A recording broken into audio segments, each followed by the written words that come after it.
అందరికీ అన్ని మంత్రాలు సాధన చేసే అర్హత ఉంటుందా?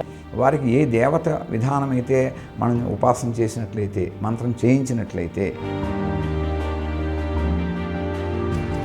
మరి బీజాక్షర సహితంగా ఇచ్చేటటువంటి మంత్రాలు అనేవి అవి ఎక్కడి నుండి తీసుకుంటారు గురుగారు? అర్హతను గుర్తించి వాళ్ళకి బీజాక్షర సంపత్తి ఉంటే కొంతకాలం వాళ్ళు మనకి చెప్పి చేయిస్తూ ఉంటాం. ఒకసారి యజ్ఞం అవుతున్నప్పుడు కొన్ని మంత్రాలు వస్తూ ఉంటాయి. అవి ఎక్కడి చేస్తే దివ్య సందేశాలు. పంచభూతమును ఉపాసన చేస్తే అన్నీ చేసినట్లే. విశ్వం బాగుంటేనే మనం కూడా బాగుంటాము. విశ్వం గురించి ఆలోచించడం మానేస్తే మనం కూడా ఏముంటాం. శ్రీ సన్నిధి ప్రేక్షకులకు నమస్కారం. మనం నిత్యం ఎందరో యోగులను, అలాగే ఎందరో గురువులను, మరెందరో సాధకులను కలుస్తూనే ఉన్నాం. వారి నుంచి అద్భుతమైనటువంటి ఆత్మజ్ఞానాన్ని తీసుకుంటూనే ఉన్నాం. అయితే ఈరోజు మన అదృష్టం, మనకి అంటే హైదరాబాద్లో ఉన్న వాళ్ళకి అతి దగ్గరలో కవాడిగూడ, అంటే ఇది సికింద్రాబాద్కి దగ్గరలోకి వస్తుందండి. ఇది కవాడిగూడ ప్రాంతంలో ఉన్నటువంటి శివకామేశ్వరి దివ్యధామానికి మనం రావడం జరిగింది.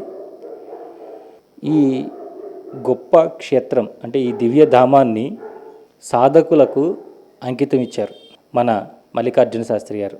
అంటే ఇక్కడ నిత్యము అమ్మవారు సంచరిస్తూనే ఉన్నారు.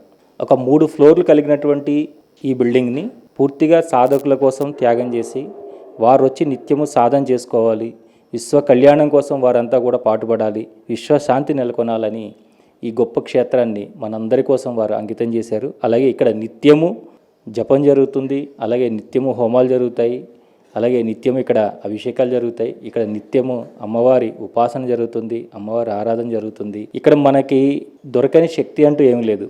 మీరు వచ్చి ఇక్కడ సాధనలో కూర్చొని మీకు కావాల్సిన ఇష్టదైవాన్ని మీరు ప్రార్థించుకుంటే వారి శక్తి రూపంలో మీ ముందు ప్రకటితమవుతారు అనడానికి ఈ క్షేత్రంలో అడుగు పెట్టినప్పటి నుంచి నేను అనుభవిస్తున్నటువంటి ఒక గొప్ప అద్భుతమైనటువంటి ఒక దివ్యమైనటువంటి ఒక అనుభూతి. ఈ అనుభూతికి నేను లోనయ్యాను. మీరు కూడా ఎవరైనా కూడా ఇక్కడ దగ్గర ప్రాంతంలో వాళ్ళు కానీ ఎవరైనా కూడా ఇక్కడికి వచ్చి సాధన చేసుకోవాలి, లేదా గురువుగారిని సంప్రదించి వారిని అసలు ఎలా చేయాలి, మనం ఇష్టకామేశ్వరిని పూజ ఎలా చేయాలి, అలాగే ఈ హోమాలు ఎలా చేయాలి, యాగాలు ఎలా చేయాలి, ఈ సనాతన ధర్మం అంటే ఏంటి, ఇలాంటి విషయాలన్నీ కూడా మీరు గురువుగారిని సంప్రదించి తెలుసుకోవచ్చు. అట్లాంటి వారికి అసలు చాలా అతి తక్కువ సమయం, వారు ఎప్పుడు కూడా ఏవో కార్యక్రమాల్లో, మన ధార్మిక కార్యక్రమాల్లో ఎప్పుడూ నిత్యము బిజీగానే ఉంటారు. అలాంటి వారు మనకు సమయం ఇవ్వడం జరిగింది. మరి వారిని అడిగి ఈ క్షేత్రము, అలాగే వారి యొక్క ఆధ్యాత్మిక జీవిత ప్రయాణం, అన్ని విషయాలు కూడా మనం తెలుసుకుందాం. నమస్కారం గురుగారు. నమస్కారం. ముందుగా ఈ శివకామేశ్వర యుద్ధావం తరపున మీకు ఇక్కడికి విచ్చేసినట్టు మీ బృందానికి, మీ స్టాఫ్ అందరికీ కూడా ఈ శివకామేశ్వరి సుందరి శివకామసుందరి దివ్యధామం తరపున ప్రత్యేకమైనటువంటి ఆశీస్సులు అందరికీ కూడా శుభం జరగాలని కోరుకుంటున్నాను. చాలా సంతోషం గురుగారు. అంటే మీరు ఇంతకుముందు వృత్తిరీత్యా ఏమైనా చేస్తూ ఈ మార్గంలోకి వచ్చారా? కాస్త మీ జీవిత ప్రయాణం గురించి వాటి గురించి తెలియజేయండి గురుగారు. నా పేరు గుర్తి మల్లికార్జున శాస్త్రి. మా నాన్నగారు ఆయన పురోహిత్యం చేస్తుండేవారు, వేదంలో ఉన్నారు. మా కుటుంబం మొట్టమొదటి కూడా వేద నేపథ్యంలోనే ఉన్నది. నేను కూడా కొన్ని రోజులు కోరమాండల్ ఫెర్టిలైజర్స్లో పనిచేశాను, తర్వాత కొన్ని రోజులు ప్రైవేట్ కంపెనీలో పనిచేశాను. కానీ మొట్టమొదటి నాకు ఉండేటువంటి ఈ సోల్ పవర్ అంటారు, అదేదో నాకు దీనివలన నాకు ఆధ్యాత్మిక ఇది అంది ఎక్కువ ఉత్సాహం ఉంటుంది. అంటే కుటుంబ పరంగా కావచ్చు, నా వ్యక్తిపరంగా కావచ్చు. తద్వారా నేను అన్నీ చేసుకుంటూనే ఇప్పుడు కూడా వాస్తు, జ్యోతిష్యం ఇవన్నీ కూడా నాకు అభ్యాసం చేశాను. అలాగే మంత్రశాస్త్రం, ఎక్కడ గురువులు ఉంటే వారి దగ్గర వెళ్ళడం, విద్యను అభ్యసించడం, అలాగే లౌకికంలో ఉంటూ కూడా ఎక్కువ కాలాన్ని నేను దీని మీద ప్రత్యేకంగా వినియోగించడం జరిగింది. సో ఆ భాగంలో చాలా సంవత్సరాలు, అంటే ఇప్పుడు సుమారుగా దీని మీద ఒక 48-50 సంవత్సరాల దాకా నా అభ్యాసం ఉంటుందని చెప్తాను. కానీ కొన్ని ఈ వాస్తు జ్యోతిష్యంలో బయట తిరగడం చేత అప్పుడు పీఠాన్ని ఎస్టాబ్లిష్ చేయలేదు. తద్వారా పూర్తిగా దీంట్లోకి 1995వ సంవత్సరంలో ఉపాసన ఎక్కువ అవ్వడం చేత ఒక పీఠాధిపతిని మనం స్వీకరించాలని చెప్పేసి అక్కడ సద్గురు మలయాళ స్వామి వారి యొక్క పీఠం, ఇక్కడ వ్యాసాశ్రమం యొక్క బ్రాంచ్ ఉన్నది గాంధీనగర్లో. అక్కడ పూజ్య శ్రీ శ్రీ శ్రీ స్వామి రామేశ్వరానందగిరి స్వాముల వారు ఇప్పుడు సమాధి చెంది ఉన్నారు. వారి యొక్క సమాధి అంతా కూడా తపోవనం అని చెప్పేసి జడ్చర్ల దగ్గర ఉన్నది. అయితే వారు నాకు కుండలిని దీక్షను ఉపాసన చేసి శ్రీ విద్యోపాసనని పూర్తిగా నాకు అధ్యయనం చేయించారు. తద్వారా ఆయన రోజు కూడా లలితాయజ్ఞాలు చేస్తుండేవారు. వారు నాకు ఒకటి చెప్పారు ఏంటంటే, విశ్వశాంతి కోసం నీ కాలాన్ని ఎక్కువ దీంట్లోనే వినియోగించాలి అని చెప్పేసి వారు ఆదేశం చేశారు. సో నాకు కూడా అదే ఉత్సాహం అవుతుంది కాబట్టి వారి దగ్గర మనం ఒక పర్మిషన్ తీసుకున్నాం. అప్పుడు ఆయన ఇచ్చినటువంటి శక్తి వల్ల గురుదేవుల యొక్క అనుగ్రహం చేత జన్మ పరంపరలతోటి ఎప్పుడు కూడా నాకేంటంటే ఈ విశ్వానికి ఏదో చేయాలి అనేటువంటి ఒక తపన ఉంటుంది. అందుకనే ఆ నేపథ్యంలోనే మా కులదేవత కూడా శివకామేశ్వరి అవ్వడం చేత నేను మొట్టమొదటి కూడా శివకామేశ్వరి పీఠం అనుకుంటూ సంకల్పం చేసుకుంటునేవాడిని. ఇక్కడే ఆ యజ్ఞయాగాదులను నిర్వర్తిస్తూ ఉండడం, అనేక రకాల యజ్ఞయాగాదులు అంటే మన పుస్తకాల్లో చెప్పినటువంటివి, వీళ్ళు చెప్పినటువంటివి కాకుండా దైవదత్తమైనటువంటి నాకు కళల్లో కావచ్చు, స్ఫురణ వల్ల కావచ్చు, లేకపోతే కొన్ని సంకేతాల వల్ల కావచ్చు వచ్చినటువంటి అనేక రీసెర్చ్ హవన్స్ని వేదాల్లో ఉన్నటువంటి, అంటే ఇప్పుడు నేనేదో అవి చెప్తున్నానని కాదు, ఒకప్పుడు జరిగి ఉండవచ్చు, వాటిలన్నింటికీ కూడా ఒక రూపకల్పన చేసి వాటి ద్వారా నేను అధ్యయనం చేసుకుని ముందు నేను అవగతం చేసుకుని తద్వారా అది విశ్వశాంతికి, అంటే ఇప్పుడు ఏదైనా ఒక ప్రయోగం చేస్తే ఎవరికైనా ఉపయోగం ఉండాలి ముందు మానవుడికి. ఇక్కడికి అలాగే ఈ పీఠం ఉండడం చేత అనేక మంది ఇక్కడ రావడం, నాకు జ్యోతిష్యం వాస్తులో ఉండేటువంటి వాళ్ళు రావడం, వాళ్ళకి పరిహారాలు చేయవలసి వస్తుంది. అలాంటప్పుడు ఈ ప్రత్యేకమైనటువంటి కార్యక్రమాలను చేయడం ద్వారా అనేక మంది అభివృద్ధిలోకి వెళ్ళారు. వాళ్ళందరూ కూడా ఇప్పటికీ కూడా కృతజ్ఞత భావంతో ఉన్నారు. వారు కూడా ఈ పీఠం యందు చాలా భక్తి మార్గంతో ఉన్నారు. వాళ్ళందరూ కూడా ఎక్కడికి వెళ్ళినా కూడా ఈ పీఠాన్ని మనసులో పెట్టుకునే వాళ్ళు వృత్తి వ్యాపారాలు చేసుకుంటున్నారు.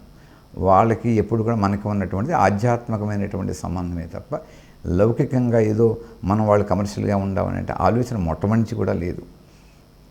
తర్వాత కొన్ని కార్యక్రమాల చేత నాకు ఏమైందంటే ఇక్కడ రోజు నిత్యయజ్ఞయాగాదులు జరగడం, సుమారుగా ఒక 5-6 లక్షల హవన్స్ జరిగి ఉంటాయి ఇక్కడ. అంటే ఆ అమ్మవారి యొక్క అనుగ్రహం జరిగాయి. అప్పుడు నాకేదో ఒక సంకల్పం కలిపి మా కులదేవతైనటువంటి కామేశ్వరి వ్రతకల్పం ఉంటుంది. అది ఇంట్లో సాధారణంగా ఎప్పుడైనా ఎవరైనా శుభకార్యములు జరిగినప్పుడు మాత్రమే పారాయణ చేస్తూ ఉంటారు. నేను కొన్ని విశేషంగా ఆలోచించేది, రోజు పారాయణ చేయడం వల్ల అమ్మవారు స్వయంగా ఓ రోజు అగ్నిలోంచి ఆవిర్భూతం అలాగా తీసుకుని ఆవిడ చెప్పారు నాకు కళలో ఏంటంటే, నేను ఇక్కడి నుంచి నా స్వయంభూ శక్తిని అగ్ని రూపంలో పాంచభౌతికంగా ఇక్కడ నిక్షిప్తం చేస్తున్నాను, ఇది విశ్వ కళ్యాణం కోసం నువ్వు పాటుపడాలి అని చెప్పేసి ఒక నెల రోజులు ముందుగానే అప్పుడు చెప్పి ఉన్నారు. కానీ తద్వారా ఆ కార్యక్రమం అలా జరుగుతుందని ఊహించలేదు. అది బాధకి వ్యధైనా తీసుకువెళ్ళి అమ్మవారి యొక్క ఆదేశంతో అలంపురి జోగులాంబ తుంగభద్రా కృష్ణా నదీ సంగమంలో ఈ యొక్క పూర్వపీఠాన్ని దాంట్లో పరిచేసి నిమజ్జనం చేసి నేను ఇంటికి వచ్చిన తర్వాత అమ్మవారు చెప్పారు, నువ్వేం బాధపడద్దు, నేను ఎక్కడికి వెళ్ళాను, నీతో పాటే ఉన్నాను, అక్కడే ఉన్నాను, పాంచభౌతికంగా మాత్రమే ఉంటాను, నా గుప్త రూపము సదా అష్టాదశ శక్తిపీఠములలో సంచరిస్తూ ఉంటుంది, ఇది సత్యం. సత్యము అని ఎలా తెలుస్తుంది అని అంటే నమ్మినటువంటి వాడికి. కాబట్టి నీ కార్యక్రమాన్ని నువ్వు చేస్తూ ఉండు అని అంటూ ఉన్నారు. అప్పటి నుంచే చాలామంది భక్తులు వస్తూ ఉన్నారు, వాళ్ళు చేసుకుంటూ ఉన్నారు. అయితే ఇక్కడ విశేషంగా ఏంటంటే 2014 సంవత్సరంలో అమ్మవారు ఎప్పుడైతే పూర్తిగా ఆవిర్భూతం చెందారో ఇక అమ్మవారు చెప్పారు, ఇక్కడ నీ సంసారం ఇక్కడ ఉంచడానికి వీల్లేదు అని అనటం వల్ల నేను ఇక్కడి నుంచి నా ఫ్యామిలీని తరలించి నేను కూడా ఇక్కడ ఉండను. ఎవరు వచ్చినా భక్తులు కావచ్చు, ఈ 3 ఫ్లోర్లో ఎక్కడ కూర్చున్నా కూడా ఆధ్యాత్మికమైనటువంటి సందేశములు కానీ మాట్లాడుకోవడం కానీ ఆధ్యాత్మిక తరంగము తప్ప లౌకిక తరంగం ఇక్కడ మాట్లాడడానికి వీలు లేదు. నేను వారందరికీ కూడా అదే రిక్వెస్ట్ చేస్తూ ఉంటాను భక్తులకి, మీరు ఇక్కడికి వచ్చారు అంటే ఎంతో కాలాన్ని సమయాన్ని ఒకటే కాకుండా మీ యొక్క వృత్తి వ్యాపారాలను కూడా ఫలంగా పెట్టి ఇక్కడికి వస్తున్నారు. కాబట్టి ఇక్కడికి వచ్చి ఎవరికి వాళ్ళు సాధన చేసుకోండి, ముందు గాయత్రి సాధన చేసుకోండి. అర్హత ఉంది అర్హత లేదు అని అనుకుంటే ఒకవేళ మీకు సర్వచైతన్య గాయత్రి అని ఉన్నది, అది కూడా మన ఋషులు చెప్పినటువంటిది, అది కూడా అందరికీ చెప్పాలి. ఎందుకంటే నా ఉద్దేశం మొట్టమొదటి కూడా ఒక గురువు యొక్క లక్ష్యం ఏదైతే ఉంటుందో లక్షణం కూడా ఏముండాలంటే వాళ్ళు ఒక శిష్యుని ఎప్పుడు కూడా ఒక యుద్ధశక్తిలో ఒక సైనికుడి మాదిరిగా తయారు చేయాలి. అన్నీ మనమే చేస్తాం అనుకోండి, ఎందుకంటే ప్రతివాడు కూడా ఒక దైవస్వరూపుడు. ఆ వారికి ఒక శక్తి ఉంటుంది, అది ఎవరో చేత తట్టి లేపబడుతుంది. అది మన సనాతన ధర్మం యొక్క లక్ష్యం. ఒక్క రాత్రిలో చికాగోలో చేసినటువంటి ఒక ప్రయోగం హిందూ మత ధర్మాన్ని వివేకానందుడు ఒక రామకృష్ణ పరమహంసకు గురుతత్వాన్ని ప్రబోధం చేశాడు. ఇవి వాస్తవాలు మన ముందున్నవి. ఏ గురువు ఆయనే అన్నీ చేసేస్తామో కూడా అనుకోకూడదు. శిష్యుల యొక్క అభివృద్ధిని కోరుకుంటూ ఈ విశ్వానికి సర్వశాంతి, విశ్వశాంతి, దివ్యశాంతి, అనంత శాంతి అప్పుడే కలుగుతుంది. అలాగే ఇక్కడ వచ్చినటువంటి ఈ సందర్భాల్లో నాకు కరోనా వచ్చినప్పుడు సందర్భాల్లో నేను ఒక ప్రయాణంలో ఉన్నప్పుడు కాళీమర్దన విగ్రహం పెట్టమని చెప్పి స్వామివారు ఆదేశించారు. అది కూడా ఒక విధానం, ఒక ఇది చూపించారు నాకు అరుగు మీద. అక్కడ కూడా కొన్ని యజ్ఞయాగాదులు సుమారుగా 2-3 వేల యజ్ఞయాగాదులు చేసినటువంటి స్థలంలో ఒక పట్టం మీద, ఆయన సూచించినటువంటి పట్టం మీద అది తయారు చేయించి ఆ కాళీయ మర్దన విగ్రహాన్ని ప్రతిష్ఠ చేశాం. అక్కడనే గణపతి, సుబ్రహ్మణ్యేశ్వర స్వామి, వారాహి, రాజశ్యామల, ఎవరో భక్తులకి ఒక 100 సంవత్సరాల విగ్రహం శివలింగం కనపడింది. అది పట్టుకొచ్చి మనకిస్తే అది కూడా విశ్వ కళ్యాణానికి బయటపెట్టాం. తర్వాత కామేశ్వరి విగ్రహం శక్తి స్వరూపం. అలాగే రాధాకృష్ణుని యొక్క విగ్రహాన్ని చేయించమంటే దాన్ని కూడా ప్రత్యేకమైనటువంటి కళతో చేయించాం. తర్వాత మనం 2 సంవత్సరాల క్రితం యాదగిరిగుట్ట మత్స్య నరసింహస్వామి వారి దగ్గర నుంచి ఎవరో 25 సంవత్సరాల క్రితం ఒక నరసింహస్వామి విగ్రహం చెక్కించి వాళ్ళు ప్రతిష్ఠ చేయలేకపోయారు. జిఎస్ స్వామి వారికి ఆధ్వర్యంలో జరిగింది ఆ విగ్రహం యొక్క నిర్మాణం అంతా కూడా. కానీ ఏదో కారణావాంతరం వస్తే వారు నాకు ఫోన్ చేశారు. వారెవరో అసలు నాకు తెలియదండి. ఎవరో మిత్రుల ద్వారా ఫోన్ చేసి ఈ విగ్రహాన్ని మీకు అందజేస్తున్నాం అని చెప్పారు. అలాగే కొన్ని రోజులు పెట్టి పూజించాం. ఎందుకంటే మనం ఇక్కడ లక్ష్మీ నరసింహస్వామి ఆరాధన, శివశక్తులు, నారాయణుడు అన్నీ జరుగుతూ ఉంటాయి. ఎందుకంటే శివశక్తులకి నారాయణుడు ఓ నమ శివాయ, నమ శివాయ, శివశక్తి నారాయణ స్వరూప, అంత జ్యోతి స్వరూపమే. అలాగ జరుగుతున్న నేపథ్యంలో ఇప్పుడు ఆయన కూడా వచ్చి అక్కడే ఉన్నారు. ఆయన ఒక రోజున చెప్పారు, నన్ను పశ్చిమాభిముఖంగా పెట్టమని చెప్పారు. సో అంచేత పశ్చిమాభిముఖంగా పెట్టాం. అలాగే ఈ 2-3 సంవత్సరాల క్రితము ఒక రోజున కళల క్షీరసాగర మదరబింబం, నీలకంఠోపాసన అమ్మవారి స్వామివారు ఉపదేశం చేశారు. ఆ క్షీరసాగర మదరబింబంతో పాటు లక్ష్మీదేవిని కూడా చేయించే వైభవమూర్తిని ఆ పట్టం కూడా చేయించడం జరిగింది. ఇంకా కొంత నిర్మాణ కార్యక్రమం ఉన్నది. దాని పట్టం చేయించాం, నాగోల్ దగ్గర ఉన్నది. బయట కూడా ద్వారకాపట్నం నిర్మాణం ఇప్పుడు మన అయోధ్యలో నిర్మించినట్టుగా మత్స్యకూర్మ వరాహ నృసింహ దశావతారయుక్తంగా ఆ ద్వారకాపట్నం కూడా బయట నిర్మించాం. అది ఇంకా పట్టుకొచ్చి ఇక్కడ మనం ప్రతిష్ఠ చేయించాలి. సో దీంతో ఏంటంటే ఇక్కడ ఎంతసేపు కూడా విశ్వ కళ్యాణ నిర్మాణానికి పాటుపడతాను తప్ప వ్యక్తికి ఏమీ నేను శాసించాను. దాని మీద నాకు కుదరదు. ఎందుకంటే నా టెలిపతిని నేను డిస్టర్బ్ చేసుకోవాలని అనుకోవట్లేదు. భగవంతుడు ఏదో ఓ రోజున ప్రతిరోజు కూడా నాకు ఒక కొత్త విధానాన్ని నాకు చెబుతూ ఉంటారు, ప్రబోధన చేస్తుంటారు. దాన్ని ఎవరికి ఎలా ఉపయోగపడతాను వచ్చినట్టు వాడు అది నా యొక్క ఎప్పుడు కూడా ధ్యేయమై ఉంటుంది. నేను ఆల్మోస్ట్ ఒక 48 ఏళ్ళు బట్టి కూడా నేను ఒకటే పూట భోజనం చేస్తాను. నేను ఇక్కడికి వచ్చాను అంటే చాలా ఆనందిస్తాను. పూజ చేసుకుంటే తర్వాత యజ్ఞం చేస్తే ఇంకా ఆనందిస్తాం. అది విశ్వానికి కావచ్చు, పీఠానికి కావచ్చు. పీఠం చేస్తే అంత విశ్వశాంతి అవుతుంది. అలాగే ఒకానొక సందర్భాల్లో అమ్మవారి పితృకళ్యాణ యజ్ఞములు, ఈ కరోనా తిరిగి రాకుండగా పితృకళ్యాణ యజ్ఞములు నాకు ఉపదేశం చేశారు. గయ అంటే పాదగయ, శిరోగయ, నాభిగయ అని మొత్తం 3 ఉన్నాయి మన గయలు. అలాగే గోకర్ణ క్షేత్రం నాకు సంబంధించినటువంటి ఆ పితృకళ్యాణ యజ్ఞములన్నీ కూడా వ్యక్తిగతమైనటువంటి కూడా కొన్ని కావచ్చు. నా దగ్గర చాలామంది వస్తూ ఉంటారు పితృదోషాలకి, పితృశాపములకి, పితృపాపములకి, నాగదోషాలకి కావచ్చు. ఆ ఉపాసనలన్నీ కూడా మానసాదేవి చేస్తున్నా కూడా వాటిలో పితృశాపంకు ప్రత్యేకంగా ఎవరి వంశానికి వాళ్ళకి కావచ్చు చేస్తూ ఉంటాం. వాటి నుంచి కూడా చాలామందికి అనుభూతులు కలిగినాయి. వాళ్ళకి కూడా అభివృద్ధి కలిగింది. ఎక్కడికో వెళ్ళిపోకుండా ఇక్కడ క్షీరసాగర మదనం అంటేనే అది వాసికయుక్తంగా ఉంటుంది. కాబట్టి ఇక్కడ అంతా కూడా అది అయిపోతుంది. అనుమానం పెట్టుకోవద్దు అని మాత్రం నేను హెచ్చరిక చేస్తుంటాను. వారికి కూడా ఉపాసన ఇస్తాను. దానికి తగినటువంటి నాగదేవతారాధన కావచ్చు, పితృకళ్యాణ యజ్ఞములు అది నాకు ప్రత్యేకంగా ఇచ్చారు. అలాగే గోకర్ణ క్షేత్రంలో ఉండేటువంటి ఆత్మలింగేశ్వరం, తామరగౌరి ఉపాసన కూడా నాకు ఇచ్చారు అమ్మవారు. ఆ ఉపాసన ద్వారా కూడా అది కూడా పితృకళ్యాణ యజ్ఞములు, దట్ ఈస్ ఫైనల్ రిచువల్స్ అంటారు.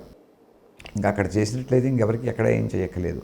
అలాగే రామచంద్రమూర్తి తన పితృదేవతలకి పిండ ప్రదానం చేస్తే అవి పురుగులు పట్టిపోతుండేవి.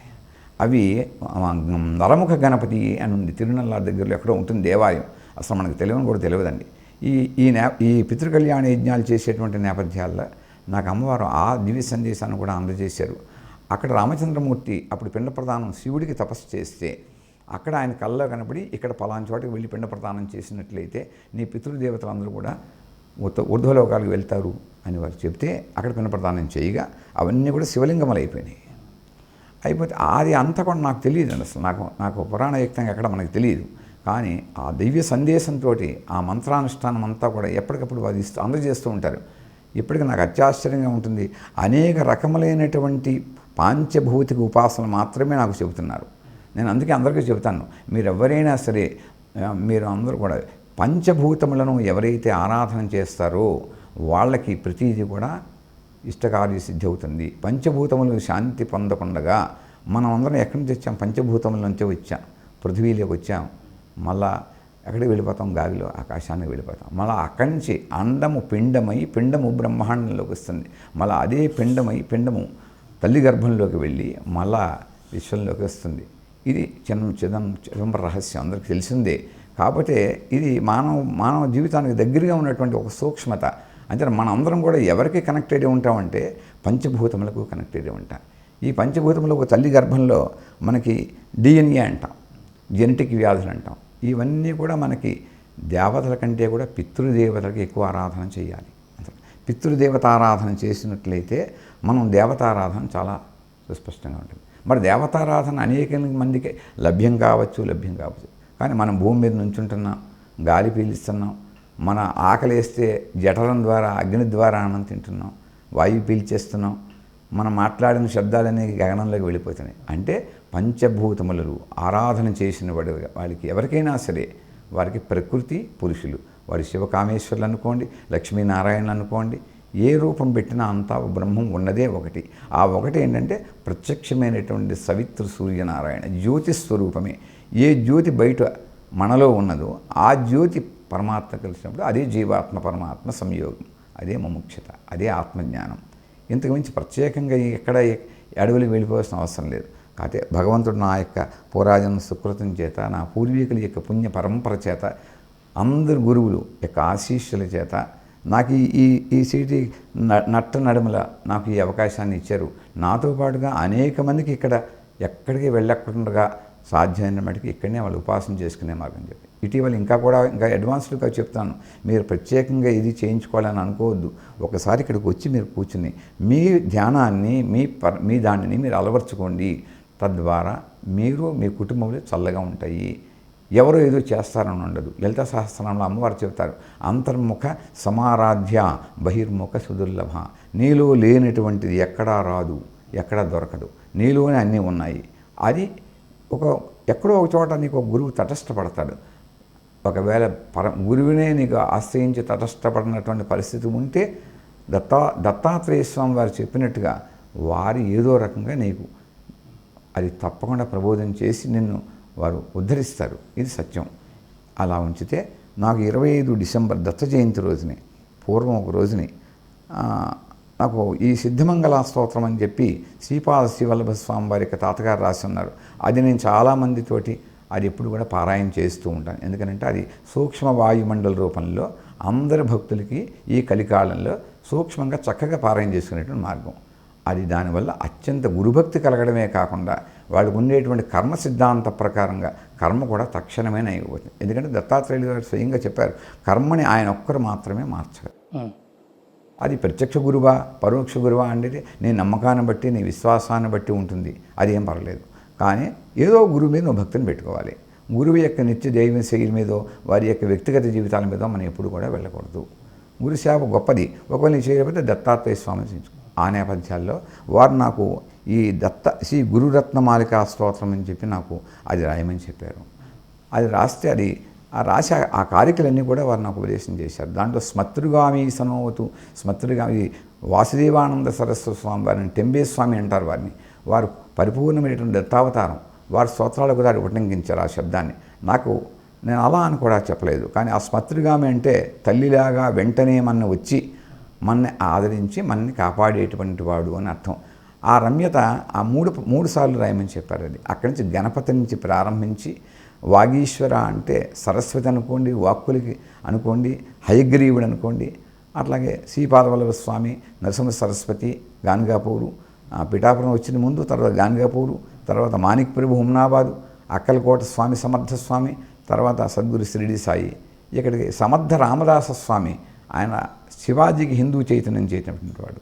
అవధూత దత్త గజానన, ఆయన కూడా గజానన కూడా దత్త మహారాజే. ఆ తర్వాత ఈ సత్యదత్త సాక్షి, ఆయన సాక్షి స్వరూపం అంచేత ఆయన పేరు కూడా పెట్టాం. తర్వాత అసలు అందరూ కూడా ఆదియోగి సిద్ధయోగి, అక్షరాభ్యాసం నాడు మనకి ఓం నమ శివాయ చేసినటువంటి కూడా ఆదియోగి, ఆయన సిద్ధయోగి. కాబట్టి తర్వాత సర్వగురువులకి మొట్టమొదట గురు పరంపరలో ఉన్నటువంటి వాడు దక్షిణామూర్తి స్వామి, విశ్వగురువు వ్యాస వాసుదేవుడు, వ్యాసుడు నారాయణుడు ఒకడే. కాబట్టి తర్వాత మహావతార బాబా గారు, ఆయన ఇప్పుడు కూడా ఇక్కడ నా యజ్ఞయాగాలు చేస్తుంటే ఆహుతి తీసుకెళ్తూ ఉంటారు. అలాగే సిద్ధపురుషులు మన ఈయన కుర్తాలం పీఠాధీశుడు, ఆయన కూడా ఈ హోమాల్లో వచ్చి తీసుకెళ్తూ ఉంటారు. అది మా జగద్గురు ఆదిశంకరుడు, తర్వాత శరవణభవుడు, స్వామినాథుడు అంటారు ఆయనని. ఆయన ఓంకారం గురించి తండ్రికి చెప్పినటువంటి వాడు. శబరిమల మణికంఠుడు. ఇది పోతే కలియుగంలో 400 సంవత్సరాలు జీవ సమాధి ఉన్నటువంటి మంత్రాలయ గురు రాఘవేంద్ర స్వామి. అలాగే ఒకరోజున కళల ఇదంతా రాసి అయిపోయిన తర్వాత సదాశివ బ్రహ్మేంద్ర, ఆయన 57వ పీఠము 58వ పీఠము ఉన్నారండి. మన సదాశివ బ్రహ్మేంద్ర కృతులు మనకి సంగీతంలో చాలా ఉన్నాయి, అది నాకు అసలు తెలియదు. వారు జీవ సమాధి చేసుకుంటే నెహ్రూ డిగ్రీ ఎక్కడో ఉంది, వనమధురై అని కూడా ఉంది, పాకిస్తాన్లో కూడా ఒకటి ఉందట. అదంతా నేను హిస్టరీ తెలుసుకున్నాను. ఆయన నేను కూడా దత్త దిగంబరని అని చెప్పి నాకు దివి సందేశం చేస్తే అవధూత యతీశ్వర సదాశివ బ్రహ్మేంద్రం రాస్తే ఆయన ఎంతో ఆశీర్వదించారు నాకు. ఆ తర్వాత మళ్ళా కొన్ని రోజులు 2-3 రోజులు అయిన తర్వాత నాకు ఈ రామకృష్ణ పరమహంస దక్షిణేశ్వర భవతారిణి సిద్ధయోగి అది కూడా రాయించారు. అంటే వారి యొక్క అనుగ్రహం చేత రాసింది తప్పది నాది కాదు. మొట్టమొదటి రాసినటువంటి దత్త జయంతి నాడులో కొన్ని వచ్చి తర్వాత ప్రేరేపించి రాయించారు. అలాగే వాసవి కన్యకాంబ యొక్క రాఖీని ధరించినటువంటి వాడు ఆ గురు సార్వభౌముడు అని చెప్పేసి అనగా దత్తాత్రేయుని, సర్వమంగళ మధుమతీదేవి అనగా లక్ష్మీదేవి సమేతమైనటువంటి రాసి ఆ స్తోత్రాన్ని పూర్ణత్వం చేసి దాన్ని ఎవరైనా 11 సార్లు 5 సార్లు 3 సార్లు నిత్యం విశేష కార్యసిద్ధి కోసం వాళ్ళు 41 రోజులు దీక్ష చేయొచ్చు, 27 చేయొచ్చు, 11 రోజులు చేయొచ్చు అని చెప్పి చెబుతున్నాం. అందరికీ అన్నీ చేయాలనేటువంటి వాళ్ళకి సమయం ఉండకపోవచ్చు, ఆ జ్ఞానము నోరు తిరగాలి, మంత్రశాస్త్రం అన్నీ ఉండకపోవచ్చు. అతి చక్కగా సులభంగా సరళీకృతంగా అందరికీ ఈవెన్ అది ఒక మండల దీక్షలు చేసి ఒక గురుచిత్ర పారాయణ చేసి అంటారు. అది ఎక్కడి నుంచి వచ్చింది నాకు? ఆ సిద్ధమంగళ స్తోత్రం యొక్క అనుగ్రహం, దాంట్లోంచి ఆ స్తోత్రాలన్నీ వస్తాయి. ఇప్పుడు మనం అంతా కూడా ఇదంతా మనం దాచుకోవడానికి కాదు, అంటే విశ్వశాంతి కోసమే. ఇప్పుడు తులసీదాసు లాంటి మహానుభావులు, ఋషులు, వాళ్ళందరూ వాళ్ళు చేసినటువంటి భగవత్ ప్రేరణతో చేసిన స్తోత్రాలు వాళ్ళు దాచేసుకుంటే మన దాకా వస్తాయా? రావు కదా. అంచేత మనుషులు ఉండవచ్చు, ఉండకపోవచ్చు. సనాతన ధర్మము ఎప్పుడైతే నిస్వార్థతం అవుతుందో అప్పుడు మాత్రమే మన యొక్క హిందూ మతం యొక్క రమ్యత ఉంటుందని నేను విశ్వసిస్తాను. అది దాని గురించి మాత్రం ఎక్కడికైనా కృషి చేస్తాను. అంటే ఎప్పటికైనా సరే నన్ను ఏ రాత్రి ఎవరు ఎప్పుడు సంప్రదించినా వాళ్ళకి ఆలంబన ఇవ్వడమే మా పీఠం యొక్క ధ్యేయం. అది విశ్వశాంతి అనుకోండి. వాళ్ళు వ్యక్తిగతంగా కూడా బాగున్నప్పుడే వాళ్ళు కూడా విశ్వశాంతికి దోహదపడతారు.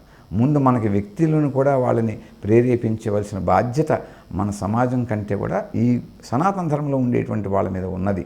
మన వంతు కృషిని మనం చేస్తూ ఉంటే అప్పుడు విశ్వశాంతి కూడా అవుతుంది. మనం ఏం చేయకుండా ఉత్తినే విశ్వశాంతి అయిపోవాలనుకుంటే అది ఒక పదాలకి మన దీనికి అవుతుంది. క్రియారూపంలో చేయనటువంటిది ఇది కూడా కాదు. ఇది భక్తి అనేటువంటిది భావితరాలకు నేర్పాలంటే అందరూ కూడా సార్వజనీకం. శంకరాచార్యులు వారు మరి అలా చేశారు.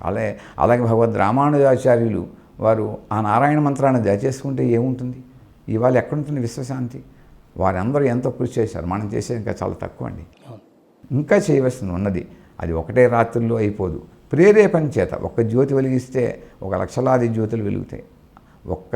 ఒక్క సమాజంలో మన వ్యక్తిగతంగా అంటే ఒక్కొక్కరిని వెలుగు చేసుకుంటాం కంటే అది ఇంకా సమాజంలోకి వెళ్ళవలసిన అవసరం ఉన్నది. ఇవాళ మన సమాజానికి ఇంకా మంచి మన దాంట్లో ఎన్నో ఉన్నాయి ఋషి సాంప్రదాయంలో. అవన్నీ ఒక్కొక్కరు ఒక రకంగా చేస్తూ ఉంటారు. ఎవరి యొక్క ధోరణి వాళ్ళది, ఎవరి యొక్క భావ పరంపర వాళ్ళది. అమ్మవారు చెప్పినట్టుగా మన భావనతోటే వాళ్ళకి భక్తి మార్గాన్ని ప్రకటించారు. ఎవరు ఏ దేవుని నమ్మినా నదీనాం సాగరస్మి అంతా కూడా జ్ఞాన మార్గం. జ్ఞానమే మోక్షం. పంచభూతాలను ఆరాధించకుండా మాత్రము మనం అన్నీ అనుభవిస్తానంటే మాత్రము ఏ ప్రకృతి ఏ విశ్వము కూడా మనం తీసుకునేటువంటి ప్రకృతి విశ్వాల నుంచి మనం ఏదైనా వాళ్ళకి మనం రెసిప్రికేషన్ చేయవలసిందే. అది కనుక చేసినాడే ఈ ప్రజలందరూ కూడా విశ్వశాంతిగా ఉంటారు. అది లేకుండా మనం ఏది విశ్వశాంతిని ఆశించరాదు. అంతే పూర్వకాలం ఋషులందరూ కూడా రోజు యజ్ఞయాగాదులు చేశారు. కనీసం కొంత వారానికి ఒకసారైనా నెలకోసారైనా మన హైందవ ధర్మంలో వాళ్ళందరూ యజ్ఞయాగాదులకి ప్రయత్నం చేసి వెళ్ళి అందరూ కూడా సభ్యులందరూ గుమికూడి ఆ యజ్ఞయాగాదులు చేయడం వల్ల వాళ్ళ తపశ్శక్తే కాదండి, వాళ్ళ కుటుంబాలు చల్లగా ఉంటాయి, వాళ్ళ యొక్క వ్యక్తిగత ఆరోగ్యాలు బాగుంటాయి, వాళ్ళ ఆలోచనలు బాగుంటాయి. తద్వారా వాళ్ళ ఆలోచనలు బాగుండడం వల్ల కుటుంబాలు బాగుంటాయి. తద్వారా సమిష్టమైనటువంటి సంఘం బాగుంటుంది. వాళ్ళు చేసేటువంటి ప్రతి నిర్ణయాల వల్ల కొంతమందికి ఉపాధి కూడా కలుగుతుంది. అనేకమైనటువంటి శాంతులు కలగడానికి ఆస్కారం ఉంది. ఇది నా యొక్క మా శివకామేశ్వర విద్యామి ఎప్పుడు కూడా ఈ ప్రకృతి విశ్వముల యొక్క ఉపాసనని మించి ఇంకా మేము దీని గురించి ఎప్పుడు పాటు పడుతూ ఉంటాం. అంటే గురుగారు ఇప్పుడు ఒక్కొక్కరు ఒక్కొక్క మంత్రాన్ని వాళ్ళు ఏదైతే సాధన చేయాలనుకుంటారో, ఏదైనా మంత్ర దీక్ష తీసుకోవాలనుకుంటారు, అంటే అందరికీ అన్ని మంత్రాలు సాధన చేసే అర్హత ఉంటుందా, లేదంటే వారి జాతక రీత్యా కానీ, లేదంటే వారి కర్మల రీత్యా కానీ, లేదా వారికి ఉన్నటువంటి అవసరాల రీత్యా కానీ ఈ మంత్ర సాధన చేయాలి అని మీరు చెప్పి వారికి ఏమైనా ఉపదేశం ఏమైనా చేస్తారా గురుగారు? అంటే సాధారణంగా ముందుగా వారికి ఏంటంటే వారికి మనకు ఉన్నటువంటి అనుబంధం ఒకటి ఉంటుంది. కొంతమంది జాతకాలు అడగరు, వాళ్ళు ఏమంటారు, గురుగారు మాకు ఇట్లా ఉంది అని చెప్తారు. వారికి ఉండేటువంటి శ్రద్ధా విశ్వాసాలను బట్టి మనం వారికి సూచిస్తే వారు మళ్ళా నన్ను ప్రశ్నించరు. ఇది గురుగారు చెప్పారు, మనం ఏదో పాటించాలి, చేస్తామని అనుకుంటారు. కొంతమందికి ఈ ఇంజక్షన్ ఇస్తేనే కానీ డాక్టర్ కాదని కొంతమందికి ఉంటుంది. వారి జాతకం చూసి ఆ జాతకంలో ఉండేటువంటి పరిస్థితిని గమనించి వారికి ఏ దేవత విధానమైతే మనం ఉపాసన చేసినట్లయితే, మంత్రం చేయించినట్లయితే ఏ విధంగా వారికి పరిహారం చేస్తే బాగుంటుంది, వారు కొంత చేసుకుని వారి ఇన్వాల్వ్మెంట్ అవ్వకుండా ఏది చేయకూడదండి. ఎందుకంటే బాలురికి, వృద్ధులకి, మన దూరంలో ఉన్న వాళ్ళకి మనం మినహాయింపు చెప్పచ్చు. ఇండియాలో ఉండి ఇక్కడే ఉండి నేను రానండి మీరే చేయండి అంటే కుదరదు. వారు కూడా దీంట్లో భాగస్థులైతేనే మన కర్మ సిద్ధాంతం ప్రకారంగా ఉపాసన దేవతతో మాత్రమే కర్మ క్షయింపబడుతుంది. కర్మని ఎక్కడో అక్కడ చేసుకోవాలి, వాళ్ళ ఇన్వాల్వ్మెంట్ కావాలి. అంచేత వారికి తద్వారా ఆ జాతక రీత్యా కొన్ని మేము ఉపదేశాలు చెప్పడం జరుగుతూ ఉంటుంది. కొంతమందికి ఇలా కాకుండా మాకు రోజు అనుష్ఠానం చేసుకోవాలని అనుకుంటే అప్పుడు ఆలోచించి మాకున్నటువంటి ఉపాసనలు వాళ్ళకి చేయడం కాదు, వారికి ఏది సబబో అది ఇస్తే వాళ్ళకి బాగుంటుంది. అందుకే నాకున్నటువంటి అనేక ఉపాసనలు ఉండవచ్చు, నేను అనేకమైనటువంటి ఉపాసనలు మంత్రశాస్త్రాన్ని చేస్తూ ఉండవచ్చు. కానీ ఏది ఎవరికి ఏ మందు కరెక్టో అలాగే ఎవరికి ఏ ఉపాసన దేవత వారి నిత్యకృత్యములకు వారికి ఇబ్బందులు కలగకూడదు. ఫస్ట్ వాళ్ళ లౌకిక కార్యక్రమాలకి ఇప్పుడు మనం చక్కగా చేసుకునే వాళ్ళు ఉంటారు, వాళ్ళందరికీ కూడా మన నిత్యకృత్యాలు ఎలా దెబ్బతీస్తాయి. కొంతమందికి వాళ్ళ వృత్తి వ్యాపారములకి భంగం కలగకుండా వారికి ఉపదేశాలు చేయడం జరుగుతుంది. చేసిన తర్వాత వారిని మనం ఎప్పటికీ వెంబడిస్తూ ఉంటాం. చేస్తున్నారా లేదా? మీరు ఒకవేళ చేయకపోయినట్లయితే మీరు గోవు యొక్క చెవిలోకి వెళ్ళి మంత్రాన్ని మీరు చెప్పేసేయండి, ఉపసంహారం చేసేయండి. అంతేగాని పెట్టుకుని మీరు అది కనుక పెట్టుకున్నట్లయితే చాలా తప్పు. మంత్రం తీసుకున్నాము, ఇవాళ ఏదో మనకు పని అయిపోయింది అనేది ఉండకూడదు. అసలు నేను మొట్టమొదటి ఒకటి భావన నమ్ముతానండి. అసలు ఈ దైవతారాధన ఇవంతా కూడా ఏదో విశేషంగా నాకు కలుగుతుందని చేయవద్దు మీరందరూ. ఎవరైనా సరే వారు మనం రోజు నిత్యంగా ఆహారం ఎలా తీసుకుంటామో మనకి భగవంతుడు ఈ గాలి ఇచ్చి మనం బ్రతికిస్తున్నాడు కాబట్టి రేపటికి ఉంటాడో ఉండడో మనిషి తెలవదు. కానీ రేపటికి ఉన్నాడు అంటే అది వాడు అదృష్టంగా భావించారు. కాబట్టి మనం అది గుర్తుపెట్టుకొని వాళ్ళు నైమిత్య కర్మలతో పాటు ఇది ప్రత్యేకంగా ఎవరికో చేస్తున్నారు కాదు, జీవుడిగా మనం వచ్చాం కాబట్టి మనం ఈ జన్మనిచ్చడానికి మనకి తల్లిదండ్రులు ఒక కారణం అయినా ప్రకృతి పురుషులే మనకి ఆధారం. మన కర్మను బట్టి మనం ఇక్కడికి వచ్చాం కాబట్టి దీన్ని ఎన్నో అనుభవిస్తూ ఉంటాం కాబట్టి దీన్ని అనుభవిస్తున్నందుకు వాళ్ళకి మనకు భగవంతుడు కృతజ్ఞతాభావంతో ప్రకృతి మనకి ఇచ్చినటువంటి ఒక వరాలు ఉన్నాయి. మరి ఆ ప్రకృతి విశ్వంలో మనం సంచరిస్తున్నాం కాబట్టి ఎక్కడికి వెళ్ళినా అవన్నీ మనం వాళ్ళకి తిరిగి మనం ఇవ్వవలసిందే. ఇవ్వకపోతే కృతజ్ఞుడు అవుతుంది తప్ప కృతజ్ఞత కాదు. నేను ఒకటే దృఢంగా నిశ్చయిస్తాను, భగవద్గీత చెప్పచ్చు, వేదం చెప్పిన అన్నీ పంచభూతములే. పంచభూతములకి మనం చేయకుండా ఏమీ చేయకుండా అది కుదరదు. ఈ స్తోత్రాలు శ్లోకాలు అంటే నిత్యం పఠించుకునే ఉంటుంది కదా సార్. మరి ఈ బీజాక్షర సహితంగా ఇచ్చేటటువంటి మంత్రాలు అనేవి మీరు అవి ఎక్కడి నుండి తీసుకుంటారు గురుగారు? అంటే ఒక్కొక్కసారి బీజాక్షరాలు కొన్ని స్టాండర్డ్గా ఉంటాయండి. ఇప్పుడు కొన్ని చండీ మంత్రాలు ఉంటాయి, మూల మంత్రాలు, వాటిని మార్చడానికి మనకి అధికారం ఎవరికీ లేదు అసలు. కానీ ఆదిశంకర్లే చెప్పారు, ఎక్కడైనా ఇప్పుడు ఆయన చెప్పారు కదా, ఎవరైనా ఒక మంచివాళ్ళు ఉన్నప్పుడు వాళ్ళని నువ్వు పలానా జాతివాడివి, పలానా కులం వాడు అని చెబితే మన మతం ఎలా వస్తుంది? రాదు. అర్హత ఉన్నటువంటి వాళ్ళు కొంతమంది ఉంటారు, వాళ్ళకి మనం అన్నీ కూడా మనం ఇది చేయలేము. కాబట్టి అర్హతను గుర్తించి వాళ్ళకి బీజాక్షరం పట్టుంటే కొంతకాలం వాళ్ళు మనకి ఇక్కడ అందుకనే వాళ్ళకి చెప్పి చేయిస్తూ ఉంటాం. వాళ్ళ ఇంటికి వెళ్ళిన తర్వాత కూడా ఆ బీజాక్షరాలు సరిగ్గా పలుకుతున్నారా లేదా అని చెబుతూ ఉంటాం. ఇది అదృష్టవశాత్తు భగవంతుడికి అనుగ్రహం చేత నాకు కొన్ని సంకేతాలు వాళ్ళు తప్పు చేస్తుంటే కనుక వస్తూ ఉంటుంది. నేను వాళ్ళకి మానిటర్ చేస్తూ ఉంటాను. మీరు తప్పు చేస్తున్నారండి ఇవ్వాలని చెప్పి. అది దైవ కృప నాకున్నది.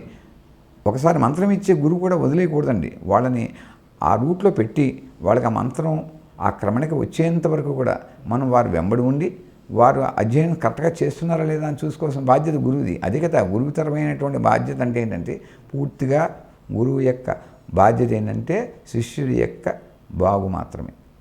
అది చేశారనుకోండి, ఒక్కసారి ఒక్క మనిషిని చైతన్యం చేయగలిగితే లక్షలాది మందిని మీరు చైతన్యం చేసేస్తారు. మనకి ప్రత్యక్ష నిదర్శనాలు ఫస్ట్గా మనకి ఆదిశంకరులు, మరి వివేకానందులు, ఇంతమంది మహానుభావులు మన దగ్గర ఉన్నారు. అవి అంటే మనకు కళ్ళనట్టు కనపడుతుంది. వాళ్ళు ఎన్ని జ్యోతులు వెలిగించారు వాళ్ళని. ఇది కదా హైందవత్వం. అంటే బీజాక్షర సంపుటి అనేవి కొన్ని మీరు కొన్ని బీజాక్షరాలు ఇప్పుడు మీరు అడిగినట్టుగా కొన్ని బీజాక్షరాలు పరమేశ్వరుడు నాకు ఇచ్చినటువంటివి నిస్వార్థంగా వాళ్ళకు కూడా నేను చెబుతూ ఉంటాను. నాకు ఇచ్చింది ఇప్పుడు ఇప్పుడు ఇది వచ్చిందండి, ఇది మనం ఎందుకు ఇచ్చినాం? వాళ్ళని విశ్వశాంతి కోసమని. ఇంకా కొన్ని బీజాక్షరాలు ఉన్నాయి, అవి అమ్మవారు నాకే చెప్పుంటారు. ఏంటంటే ఇంకా నేను 95 నుంచి నేను పీఠాధిపతి గారితో ఉన్నప్పుడు కూడా వారు కూడా చెప్పాను. అంటే ఆయన కూడా కొన్ని అమ్మవారు పర్మిషన్ ఇవ్వరు మరి. ఎందుకనంటే అస్త్రములు నేను మా దగ్గర యజ్ఞయాగాలు అయిన పురోహితులు వస్తూ ఉంటారు, బయట కూడా చేస్తూ ఉంటాం. అప్పుడు వారికి చెప్తాను, మీ సెల్లులో ఇవి రికార్డ్ చేయకూడదు. ఎందుకు చేయకూడదు అంటే ఏమి స్వార్థత కాదు, నేనే చేయించాలనేది కాదు. ఎందుకంటే మీకు అది ఎవరికి ఇవ్వాలో తెలియదు, ఎవరికి చేయించాలో తెలియదు. రెండోది, మీరు ఎక్కడ పడితే అక్కడ ఇది ధనం వస్తుందని కనుక చేస్తే, ఒకవేళ దీనివల్ల మీ మంత్రశాస్త్రం మీకు అనుభూతి చెందనటువంటిది చేస్తే యజమానికి మంచి జరగకపోగా చెడు జరగబోతుంది. అందుకనే కొన్ని అమ్మవారు నాకు పర్మిషన్ ఇచ్చినవి ఉన్నాయి, ఇవ్వనివి కూడా ఉన్నాయి. ఏదైతే అమ్మవారు నాకు ఇది విశ్వశాంతిగా నువ్వు ఖచ్చితంగా అందరికీ చేయించాలి నువ్వు చెప్పాలన్నప్పుడు ఏది ఆపను. కానీ సాధ్యమైన మటుకి ఒకనొక ఇప్పుడు ఎవరో వచ్చారు ఒక ఆపద మీద, వారికి రేపు యజ్ఞం ఉందనుకోండి, ఈ రోజు రాత్రి కొన్ని మంత్రోపదేశాలు జరుగుతాయి నాకు, ఆ ద్వారా మాత్రం జరుగుతాయి. నేను వారికి ముందే చెప్తాను, మీరు అనుకుంటున్న విధానంలో జరగవచ్చు జరగకపోవచ్చు, మొత్తం మీ జపతపాలు అయిపోయిన తర్వాత ఇక్కడ జరిగేటువంటి యజ్ఞయాగాదులని కూడా అమ్మవారి యొక్క అధీనంలో జరుగుతాయి అని చెబుతాం వారికి. అవి మేము కూడా అప్పుడు రాసుకుంటాం. ఒకసారి మా యజ్ఞం అవుతున్నప్పుడు కొన్ని మంత్రాలు వస్తూ ఉంటాయి, అవి ఎక్కడి నుంచి వస్తాయి? దివ్య సందేశాలు. అవి మేము విద్యార్థే, అదే ఎక్కడో చేయనటువంటివి కావండి, ఎప్పుడో కొన్ని వేల సంవత్సరాల క్రితం. లేకపోతే ఈ పితృకళ్యాణ యజ్ఞాలు నాకెక్కడి నుంచి వచ్చాయి? ఇప్పుడు పితృకళ్యాణ యజ్ఞములు చేసినప్పుడు ఒకసారి స్వామివారిని అడిగాను, ఇవన్నీ ఇంత పెట్టావు ఎంత కూడా అంటే, నేను ఇక్కడ క్షీరసాగరం మొదలమిమ్మ అంటే ఎవరు? నేను అసలు నేను మహాసర్పనారాయణుడు కదా, నేను మహాసర్పనారాయణ రూపంలో నేను వెన్నెముకలో అందరికీ ఉన్నాను కదా, అదే కదా నేను మళ్ళా తల్లి గర్భంలో వస్తే రాహుకేతువుల దోషం వల్లే వచ్చింది కదా, అంటే నాది గయానారాయణుని నా ఉన్నటువంటిది నేనే కదా. అంచేత అవన్నీ కూడా నువ్వు చేస్తూ ఉండులో కళ్యాణం. చాలామందికి ఇవాళ ఆత్మలు ఎందుకు చెప్పారంటే కారణం చెప్పారు దానికి. కరోనాలో చాలామంది కాలం చేశారు, వాళ్ళు వాయుమండలంలో అల్లాడి తిరుగుతున్నారు, వాళ్ళకి విశ్వశాంతి కోసము ఈ గాలిలో తిరిగితే ప్రజలు క్షోభపడతారు, తిరిగి మళ్ళా కరోనా రావచ్చు, అనేక వ్యాధులు గాలి ద్వారా రావచ్చు. అంచేత నీ వంతు కృషి ఏంటి అంటే ఈ గయాక్షేత్రములకు సంబంధించిన మంత్రములు, ఆత్మలింగమైనటువంటి గోకర్ణ క్షేత్రములు, రామచంద్రమూర్తి చేసినటువంటి మంత్రాలని కూడా నీకు ఉపదేశం చేసేది. ఎందుకు అనంటే ఈ విశ్వశాంతికి. ఎవరు వచ్చారు ఎవరు రాలేదని కాదు, పితృకళ్యాణయజ్ఞం నువ్వు చేయి. ఎందుకంటే కార్యక్రమాలు జరగక వాళ్ళందరూ కూడా ఈ గాలిలో తిరుగుతున్నారు చాలామంది పంచభూతాల్లో. అంటే పంచభూతాలని శుద్ధి చేయాల్సినటువంటి అవసరం మనకున్నది. అది అటువంటి కార్యక్రమాలని మనకి భగవంతుడు ప్రసాదించారు. అంతకు మించి ఇంకేముంటుంది? అది నా పూర్వీకులకి, నాకు ఈ విద్యను నేర్పినటువంటి గురుదేవులకి, అలాగే నాకు ఈ జన్మనిచ్చిన తల్లిదండ్రులకి ఎలాగో వస్తుంది. ఇంత విశ్వశాంతి జరుగుతున్నప్పుడు అది కూడా వస్తుంది. ఇంకా ఆశించేది ఏమిటి? ప్రత్యేకంగా ఆశించకను. అది అంటే ఇప్పుడు మీరు మొట్టమొదటగా అసలు ఈ పీఠాన్ని పెట్టాలని అనుకున్నప్పుడు మీకు వెళ్ళి వారు ఏదైతే మీకు కుండలిని జాగరణ గురించి ఇవన్నీ చెప్పారండి, ఆ సమయంలో కానీ ఆ సమయానికి కానీ మీకు కలిగినటువంటి అనుభూతులు ఏంటంటే, ఇది అప్పటికి మీరు మీకు కుటుంబ పరంగా మీరు దీంట్లోనే ఉన్నారు కాబట్టి, ఈ వంశపారంపర్యంగా వస్తుంది కాబట్టి మీకు కొంతవరకు దీని మీద అవగాహన ఉంటుంది. అయితే ఆ క్రమం ఆ సాధన వైపు వెళ్లకుండా ఇలా మంత్ర సాధన వైపుగా మీరు ప్రయాణం ఎట్లా? అంటే ఏమైందంటేనండి, నేను బాల్యం నుంచి అనేకమైనటువంటి ఉపాసన చేసి ఉన్నాను కదా. ఇప్పుడు గాయత్రి ఉపాసన చేసాం, దత్తోపాసన చేసాం, సుందరకాండ చేస్తుండేవాళ్ళం, అనేక రకమైనటువంటి లలిత సహస్రనామాలు శివ విద్య కొంత చదువుతుండేవాళ్ళం కదా. అని చేయగా మనం ఒక చోట విశేషమైనటువంటి దీక్షను తీసుకోవాలి అనేటువంటిది నాకు ఒక ఆలోచన కలిగింది. ఆ ఆలోచన కలిగినప్పుడు ఇక్కడ దగ్గరలో ఉన్నటువంటిది మనకి ఈ వ్యాసాశ్రమం ఉంది కాబట్టి అక్కడ స్వామివారు చాలా కుండలిని దీక్షలు ఇస్తుండేవారు ఆయన. అప్పుడు వారి దగ్గర నేను వెళ్ళాను. వారు నన్ను స్టడీ చేసి మీ వృత్తి వ్యాపారం ఏంటి అని అడిగితే చెప్పాను కూడా. అప్పుడు వారు చాలా చెప్పారండి నాకు. చెప్తే అప్పుడు నాకు 41 రోజుల కుండలిని దీక్ష ఇచ్చారు. ఆ అనుభూతి అంతా కూడా ఇంకా శ్రీ విద్యోపాసన వారు ఇచ్చారు, చండీ దీక్ష ఇచ్చారు. ఆ తర్వాత నేను ఆశ్రమ బాధ్యతలు కూడా స్వీకరించాను అక్కడ. తర్వాత స్వామివారు యజ్ఞయాగాదులు ఉండేవాళ్ళం కాబట్టి. కానీ అప్పుడు నాకు మనస్సుకి మరి పురాతన సుకృతం, తల్లిదండ్రులకి అనుగ్రహం, గురువుల అనుగ్రహం చేత నాకు చాలా యజ్ఞయాగాదులు చేయాలి. ఒక రకమైన యజ్ఞం కాదు, అనేక రకాల యజ్ఞం చేయాలి. అప్పుడు వారి దగ్గర నేను ఒకసారి మోకరిల్లి, స్వామి నాకు ఇలాగ చాలా యజ్ఞయాగాదులు చేయాలని విశ్వశాంతి కంటే తథాస్తు అన్నారు వారు. వారి యొక్క గురుకృప చేత అప్పుడే నేను 1996 అక్కడి నుంచి కూడా 108 రకాల యజ్ఞాలు చేస్తుండేవాడిని. నా గురించి అని కాదు, ఎవరికో సమస్య ఉంది, వారి ఇంటికి వెళ్ళడం, అక్కడ యజ్ఞయాగాదులు చేయడం అంటే ఒక మెడికల్ రిప్రజెంటేటివ్ మాదిరిగా చేసేవాడిని. చేయగా అది ఏమైందంటే ఇంకా దేవుడు నన్ను ఎక్కడా కూడా వదలకుండా పట్టుకుని అలా తీసుకెళ్తున్నాడు. అలాగా ఏమైందంటే ఈ పీఠం ఏర్పడడానికి కారణం ఇది ఒకటే కాదండి. నాకు మొట్టమొదటి కూడా నా ఇంట్లో ఒక దేవుణ్ణి పెట్టుకున్నప్పుడు పీఠస్థానే అని చెప్పుకుంటూ నేను ఎప్పుడు కూడా ఒక పీఠం భావనతోటి మాత్రమే నేను ఉండేది. నాకు అంచేత అది అలాగా పెరిగి ఆ కుండలిని దీక్ష ఇవ్వడం, నాకు శ్రీ విద్యోపాసన చేత మా కులదేవత శివకామేశ్వరవడం చేత ఆ శివకామ దివ్యధామం. మరి అమ్మవారికి నిత్యం నిల్చున్నారు కాబట్టి ఆవిడ చెప్పారు నాకు శివకామే దివ్యధామం, మేము ఎప్పుడు ఇక్కడే ఉంటాం, నిత్య నిలయ నై కొలువై ఉంటాను కాబట్టి అని చెప్పేసి ఆ పాట పాడితే కానీ ఆవిడ ఆనందించరు. ఇక్కడ బయట ఎంతమంది ఎన్ని చేసినా ఆ అమ్మవారికి వచ్చి ఒకసారి నేను వచ్చి మనవారు పాడంగా మన కాము వెలసే, మనమంతా పాడంగా మన ఇంట వెలసే, మనం ఆడి పాడంగా అక్కళ్ళు వెలసే, ఆది లక్ష్మీ కామేశ్వరిని కొలనాడరమ్మ మనవాడు పాలకులను అని చెప్పి ఆ పాట పాడితే కానీ ఆవిడకి ఆనందించరు. దాంట్లో కూడా ఉన్న కారికలు అంత విశ్వశాంతి ఉంది. అందరికీ సకల సంతానము కలుగు సౌభాగ్యము కలుగు అని చెప్పేసి ఇప్పుడు జొన్నవాడలో ఉండేటువంటి కామాక్షిదేవి ఇట్లా యజ్ఞముల చేత యజ్ఞవాటిక అంటారు అక్కడ.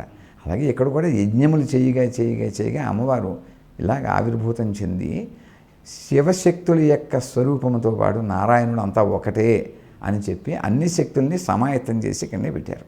పెట్టి ఎవరికీ అభేదం లేదు. ఎందుకంటే సంధ్యావందనంలోనే చెబుతున్నారు శివాయ విష్ణురూపాయ శివరూపాయ విష్ణవే. జ్యోతి అంటే ఎవరంటే అమ్మవారే కదా. అది స్వయం జ్యోతి ఈశ్వరుడుగా విష్ణు సహస్రనామంలో చెప్పినట్టుగా ఇప్పుడు పూర్వపితృకులు కూడా మనం అదే చెప్తున్నాం. ఓం భూర్భువస్సువ స్వస్థరుస్తారః సర్వలోక సవితా ప్రపితామహః. సూర్యుడి యొక్క రూపంలో మన పితృదేవతలు అందరూ ఉంటారు. జ్యోతి అంతే, జ్యోతి తప్ప ఇవన్నీ మనం పెట్టుకున్నటువంటివి. ఏ జ్యోతి మనలో ఉందో అది ఉంటే శివుడు. అక్కడ ఉన్నట్టు ప్రత్యక్ష సవిత్రు సూర్యనారాయణ, అది జ్యోతి రూపమే. అసలు భగవంతుడు ఎవరు? జ్యోతి రూపుడు, జ్యోతే కదా పరమేశ్వరుడు. ఆకారం మనం సృష్టించుకున్నటువంటి ఒక నమ్మకానికి. మరి నిరాకారానికి వెళ్ళడానికి మనకు ఆకారం కూడా కావాలి. ఇవన్నీ అందుకు ఉంటాయి, కానీ అవే దేవుడు కాదు. జ్యోతికి రీటే మనం వెళ్ళాలి అంటే మనం ఖచ్చితంగా ఇది ఉపాసనలు చేయాలి. ఉపాసన చేసి మన అదృష్టవశాత్తు దాన్ని రీచ్ అవ్వాల్సింది. నేను ఇప్పటికి కూడా అదే చెబుతున్నాను పదే పంచభూతమును ఉపాసన చేస్తే అన్నీ చేసినట్లే, పంచభూతారాధన చేసినట్లయితే ఈ విశ్వానికి మీరు తద్వారా శాంతి చేసినట్లయితే, విశ్వం బాగుంటేనే మనం కూడా బాగుంటాము. విశ్వం గురించి ఆలోచించడం మానేస్తే మనం కూడా ఏముండం. అంటే ఇప్పుడు ఎక్కువగా సమాజంలో ఈ రోజున వస్తున్నటువంటి ఘర్షణలు కావచ్చండి, మరొకటి కావచ్చు ఇలాంటివన్నీ కూడా ఆర్థిక సంబంధమైనటువంటివి ఎక్కువ ఉన్నాయండి. అంటే ఫైనాన్షియల్గా ఇబ్బందులు పడేవాళ్ళే ఇప్పుడు దేశ విదేశాల్లో ఉద్యోగాలు చేస్తున్నా కూడా వాళ్ళు కూడా ఆర్థికంగా ఇబ్బంది పడుతున్నారు. ఆరోగ్యము ఒక రకంగా చాలా ఇబ్బందులు గురి చేస్తుంది, అలాగే ఆర్థికంగా కూడా బాగా గురి చేస్తుంది. వాళ్ళంతా కూడా అంటే వారు ఈ ఆర్థిక సమస్యలు బాగా కొట్టుమిట్టాడుతున్న వాళ్ళు ఎలాంటి హోమాలు చేసుకోవాలి, ఎలాంటి యజ్ఞాలు చేసుకోవాలి, లేదంటే ఏ మంత్ర సాధన చేస్తే బాగుంటుంది గురువు? నిత్యము వారికి అసలు ఫస్ట్ ఏముంటుందంటేనండి, వారికి ఒక కులదేవత ఆరాధన ఉంటుంది. వారు కులదేవత ఆరాధన అనేది ఫస్ట్ తెలుసుకోవాలి. వాళ్ళ పూర్వీకులు కూడా వాళ్ళు చెప్పాలి వాళ్ళకి. ఇప్పుడు ఆ పరంపర లేదు. ఎందుకంటే మనకి పెద్దవాళ్ళు చెప్పడానికి మనం వాళ్ళతో అనుబంధాన్ని తగ్గించుకున్నారు. ఎందుకంటే మన సాంప్రదాయాన్ని మనం కొంత విస్మరించాం. దీని ద్వారా మనకి ఇబ్బంది కలుగుతుంది. ఇప్పుడు అసలు ముందు తండ్రి పేరు తప్ప తాతగారి పేరు మ్యాక్సిమంగా తెలిస్తే గొప్ప. అంటే ముత్తాత గారు ఇప్పుడు మీరు వివాహకంలో అడుగుతుంటారు మీ తాతగారి పేరుని ముత్తాత పేరు, అది తెలియకపోతే ఇంకోటి ఏదో చెప్పవలసి వస్తుంది కదా, ఆ పదాన్ని వాడవలసి వస్తుంది. అసలు ముందు మనం నా పూర్వ పితృకుల యొక్క పేరుని పెట్టుకోవడానికే మనం ఇష్టపడట్లా. మన కులదేవత ఎవరు? మీరు ఎక్కడికో వెళ్ళి ఎవరో మల్లికార్జున శాస్త్రి గారు ఒక ఆయనకి ఇష్టమైన దైవాన్ని చెప్పారు, లేకపోతే ఇంకొకరు ఎవరో దైవాన్ని చెప్పారు, అలా పూజించకండి. మీకు ఉన్నటువంటి కులదేవత మీరు ఏదో కొంత మనం పూజించకపోవడం వల్ల కొంత ఇబ్బంది కలుగుతుంది. అలాగే మన పితృదేవతలకు మనం ఏదైనా అపకారం చేసినట్లయితే అది కూడా మన ఇబ్బంది పెడుతూ ఉంటుంది. ఇది గ్రహించుకోవాలి, వాళ్ళు చూసుకోవాలి. అది ఇది కాకుండా కొంతమంది ఏం చేస్తుంటారని ఆపద మొక్కులు సంపద మురుపులని ఆపద వచ్చేప్పుడు మొక్కేస్తూ ఉంటారు. మళ్ళీ మనం ఒక పొజిషన్ వచ్చినప్పుడు అవన్నీ మర్చిపోతారు. ఇవన్నీ వాళ్ళు చూసుకున్న తర్వాత అసలు వాళ్ళ గృహం అసలు వాస్తరీత్యం ఉందా లేదా వాళ్ళు చూసుకోవాలి. అలా చూసుకున్న తర్వాత కూడా వాళ్ళకి ఇంకా సమస్యలు ఉన్నాయి అంటే అసలు మనం ప్రాక్టికల్గా వాళ్ళ దగ్గర ఆన్సర్ ఉంటుంది. ఎందుకంటే మనం చేసేటువంటి వృత్తి కొంత ఉండి ఆశించేది పెద్దగా ఉన్నప్పుడు అశాంతి రాక ఏమవుతుంది? అశాంతే వస్తుంది. సో మన ఆహార అలవాట్లు మన కట్టుబాట్లు కనుక సరిగ్గా ఉన్నప్పుడు సాధ్యమైన మటుగా మన పూర్వ ఋషులు అందరూ కూడా ఉన్న పూర్వీకులు కూడా ఉన్నారుగా, 105 సంవత్సరాలు 120 సంవత్సరాలు కూడా బతికారుగా. మనం ఆశలు కొద్దిగా తగ్గించుకోగలిగితే ముందు వాళ్ళకి టెన్షన్స్ తగ్గుతాయి. మనం ఇది కొంత తగ్గించుకునే ప్రయత్నం వాళ్ళు కూడా చేసుకోవాలి. దైవం మానుష రూపేణ ఎవరో వచ్చి మీకు ఏదైనా చెప్పినా కూడా మీరు చేసుకునేటువంటివి చాలా ఉంటాయి. ఇవి చేసుకుని వాళ్ళు రోజు మనకి ఇవాళ భగవద్గీత పారాయణ ఉంది, చక్కటి పారాయణ అది చేసుకోవచ్చు. ఇప్పుడు అందరూ గాయత్రి మంత్రం చేయలేకపోవచ్చు. ఋషులు సర్వచైతన్య గాయత్రి కూడా చెప్పారు. అది అన్ని మతముల వారు అన్ని కులముల వారు సమయం సంబంధం లేదండి. రాత్రి కానీ పగలు కానీ ఎప్పుడైనా చేసేవచ్చు సర్వచైతన్య గాయత్రి. సర్వచైతన్య గాయత్రి అంటే అండి అది ఓం సర్వచైతన్య రూపాంతాం ఆద్యాం విద్యాంత ధీమహి బుద్ధిం యాన ప్రచోదయాత్, ఇది మంత్రం. అంటే దీన్ని సర్వులు జపించవచ్చని చెప్పారు ఋషులు. ఏ వర్ణం వాళ్ళైనా సరే దీనికి ఒక సమయం లేదండి. ఎప్పుడైనా రాత్రి లేదు పగలు లేదు. ఇంకా అసలు మన ముందున్నవి యుద్ధభూములు చెప్పినటువంటి ఏవి ఆదిత్యోదయం ఒకటి చెప్పారు, భగవద్గీత చెప్పారు. ఈ రెండు చదువుకుంటే అసలు వాళ్ళకి ఎంతో ధైర్యం వస్తుంది. ఆదిత్యోదయంలోనే చెప్పారు కాంతారేషు భయేషు చాని. అది రాత్రి లేదు పగలు లేదు. సూర్యుడు రాత్రి ఉంటాడు, మనకే కనపడట్లేదు. అంటే సూర్యుడు ఉదయిస్తాడు అస్తమిస్తాడు అనేది ఎంత నిజమో అసలు ఉదయించేది లేదు అస్తమించేది లేదు. భూమి తన చుట్టూ తన మీ అందరికీ తెలుసు. కాకపోతే మనం రాత్రి కూడా ధైర్యాన్ని, ఒకప్పుడు కొంతమంది ధైర్యం ఉండదు ఈ ఆరోగ్య లోపాల వల్ల, వాళ్ళందరూ ఆదిత్యోదయాన్ని వినవచ్చు. కనీసం చదవలేకపోయినా ఇవాళ యూట్యూబ్లు అనేటువంటివి మనకి లభ్యంలో ఉన్నాయి. అనేక అవకాశంలో వాళ్ళకు ఉన్నాయి. వాళ్ళ పుస్తకాల గ్రంథాలు ఏమైనా ఉంటే చాలు. అనేక మంది పండితులు కూడా చెబుతున్నారు, వాళ్ళు కూడా అనేక రకంగా పట్టుకొచ్చారు బయటికి, మనం మెచ్చుకోవాలి. అది వింటే కూడా కొన్ని రోజులు మనం ప్రయత్నం చేస్తే అలాంటి భగవద్గీత చదివితే పెద్దవాళ్ళందరూ కూడా రోజు ఒక భగవద్గీత చదివిన వాళ్ళు ఉన్నారు. అలాగే హనుమాన్ చాలీసా ఉంది, మనకి భయం కలిగితే దత్తా ఉంది. ఆ నామస్మరణే చాలా అసలు. అవి చేసుకుని ఒకవేళ ఆర్థిక సంబంధమైన బాధలు ఉంటే ఏదో లక్ష్మీ అష్టకము ఏదైనా చేసుకుంటే కొన్ని వాళ్ళ భక్తి మార్గం చేత పరమేశ్వరుడు కర్మను క్షయింపజేసి ఖచ్చితంగా రిజల్ట్ వస్తుందండి. ఎందుకు రాదు అని అనుకుంటారు నిజంగా. ఇది కలియుగం కదా, కలియుగం కాదు, యుగాన్ని బట్టి మనకి ఆ స్తోత్రాలు పలకట్లేదు. ఋషులు వాళ్ళ యొక్క శక్తిపాతాన్ని దాంట్లో పెట్టి మనకి అందించారు. మన భక్తి దాని మీద ఉన్నప్పుడు అది ఇప్పటికీ కూడా అలాగే పలుకుతుంది. మనలో ఉన్నది ఇది. మనం ఏమనుకుంటామంటే అప్పుడు మనకు నిష్ట లేదు, మనకి నమ్మకం. ఎందుకంటే ఆ శ్రద్ధ, భగవద్గీత అదే చెప్పాను కదా, మీకు శ్రద్ధ విశ్వాసం ఎప్పుడైతే ఉంటాయో ఖచ్చితంగా పరమేశ్వరుడు అక్కడికి వచ్చి ఎంతమంది యోగులు ఎంతమంది మహానుభావులు ఇవాళ ప్రపంచంలో సంచరించి చేస్తున్నారంటే, ఇప్పుడు మనకి ఉదాహరణకి మన అయోధ్య రాముడిని ఒక సంకల్పం చేత మరి అంత మహత్కార్యం జరిగింది. చేయలేరు అనుకుంటే చేయలేరు, చేయగలుగుతారని చేయగలుగుతారు. జరిగిందంటే ఏంటి? సంకల్పం అన్నింటికి మూలం అండి. వాళ్ళు చేసుకోవచ్చు. మన దాంట్లో ఎక్కడికి అసలు ఎక్కడ ఎన్నో స్తోత్రములు మనకి ఇచ్చి ఉన్నారు. అవి వాళ్ళ నమ్మకం, వాళ్ళకి శ్రద్ధ. మా ప్రతి వాళ్ళు ఒకటి నేను గమనిస్తానండి, ఎన్ని సంవత్సరాలు బట్టో అసలు వాళ్ళు ఎక్కడో వచ్చేస్తుంది ఏదో చెప్పేస్తారు. ఈ భావన ఫస్ట్ తప్పండి. మీరు కనుక నిజమైన భక్తితో కనుక మీకున్నటువంటి స్తోత్రాన్ని కనుక పారాయణ చేస్తే దత్తాత్రేయ గురు చేతిలో చెబుతారు, ఎవరో గురువు మీ ఇంటికి వచ్చి మీకు చెప్పి వెళ్తారు. అయితే భగవంతుడు కళలోనే చెప్తాడు. అనేక ఇతిహాసాల్లో మీకు ఉంది ఈ నిదర్శనం, లేదని కాదు. మనకేంటంటే ఒక ఏదో ఇదే మనిషి ఒక ఇదంతో ఉంటాడు. ఎక్కడో ఉన్నారు వాళ్ళు చెబుతారు. నేను మల్లికార్జున శాస్త్రి గారు కావచ్చు, ఇంకోటి కావచ్చు, ఎక్కడో కావచ్చు, ఎక్కడెవరు కాదు, నీకున్నది నువ్వు చెబితే అసలు గురువే నీ దగ్గరికి వస్తాడు. ఈ కులదేవత తెలియని వాళ్ళ పరిస్థితి ఏంటి గురుగారు? కులదేవత తెలియని వాళ్ళకి కొంత వాళ్ళ పెద్దవాళ్ళు చెప్పలేకపోతే కనుక వాళ్ళకి ఒక 3 రోజులు వారం రోజులు అలా వాళ్ళు కనుక ఏదైనా ఒక ఈశ్వరుడి యొక్క గుళ్ళో వాళ్ళు కనుక కొంత పంచాక్షరి మంత్రం ఓం నమ శివాయని కానీ, లేకపోతే ఎవరైనా నారాయణ స్వరూపాన్ని పూజించేటువంటి వాళ్ళకి ఇష్టదేవత మంత్రం కానీ వెళ్ళినట్లయితే, అమ్మవారికి కానీ వెళ్ళినట్లయితే తప్పకుండా వాళ్ళకి కళల్లో అది కనపడుతుంది. ఆ సంకేతాలు వాళ్ళకి వస్తాయి. ఎక్కడో అక్కడ అట్లీస్ట్ వాళ్ళ ఇంటి పేరు కలిగిన వాళ్ళు ఎక్కడైనా కనపడి మన కులదేవత ఇది, మనం ఆరాధన మానేశాము అని చెబుతారు కూడా. వాళ్ళకి అది చాలా ఫస్ట్గా ఎక్కువ పనిచేస్తుంది. అది నేను విశ్వసిస్తాను. కులదేవత ఆరాధన, తల్లిదండ్రులు ఇవన్నీ మా ప్రథమ దేవతలు కదా. కులదేవతతో పాటు గ్రామదేవత కూడా అదే కులదేవత, గ్రామదేవత, ఇష్టదేవత 3 ఉంటాయి. కులదేవత ముందు, గ్రామదేవత, ఇష్టదేవత. అందుకనే ఏ ఆచార ప్రకారం ఇప్పుడు మనకు ఇక్కడ ఉంది సికింద్రాబాద్లో ఉజ్జయిని మహంకాళి అమ్మవారిని అనాదిగా ప్రతిష్ఠించారు. అది మనకు వీలున్నప్పుడు ఒకసారైనా వెళ్ళి ప్రతిష్ఠించుకోవాలి. అలాగే మనకి ఇష్టదైవం ఉంటాడు, ఆ ఇష్టదైవాన్ని ప్రార్థన చేస్తారు. మీ కులదేవత ఇంకా ఎక్కడా దొరకలేదు, మీ ఇష్టదైవాన్ని మీరు చేసుకోండి. చేయగా ఆ సంకేతాలు వచ్చేస్తాయండి. రాకుండా అయితే ఉండదు. మన ప్రయాణం శ్రద్ధతో నమ్మకంతో ఉన్నప్పుడు దాని యొక్క ఫలితం కూడా అలాగనే ఉంటుంది. అంటే ఇప్పుడు మీరు ఇచ్చేటటువంటి హవనాలు ఏవైతే ఉన్నాయో అండి, దేవీ దేవతలు వచ్చి తీసుకెళ్తారు, అలాగే మన సిద్ధేశ్వర భారత స్వామి వారు వీళ్ళు వచ్చి తీసుకెళ్తారు. అంటే మీకు అది ఎలా మీ అనుభూతిలో ఎలా తెలుస్తుందండి? అక్కడ నేను యజ్ఞం చేస్తున్నప్పుడు వాళ్ళ యొక్క సూక్ష్మ రూపం నాకు కొంత అగోచరం అవుతుంది. వాళ్ళనే కాదండి, ఇప్పుడు ఒకసారి వరాహ రూపం వస్తూ ఉంటుంది, అమ్మవారి అనేక రూపాలు వస్తూ ఉంటారు. అనేకమైనటువంటి మనం దృశ్యాలు నేను తీసిన కాదుగా, వాళ్ళు తీసిన ఫోటోల్లో దేవతాకృతులు ఆ రూపాలు వస్తున్నాయంటే ఆ రూపం అక్కడికి వచ్చినట్టేగా.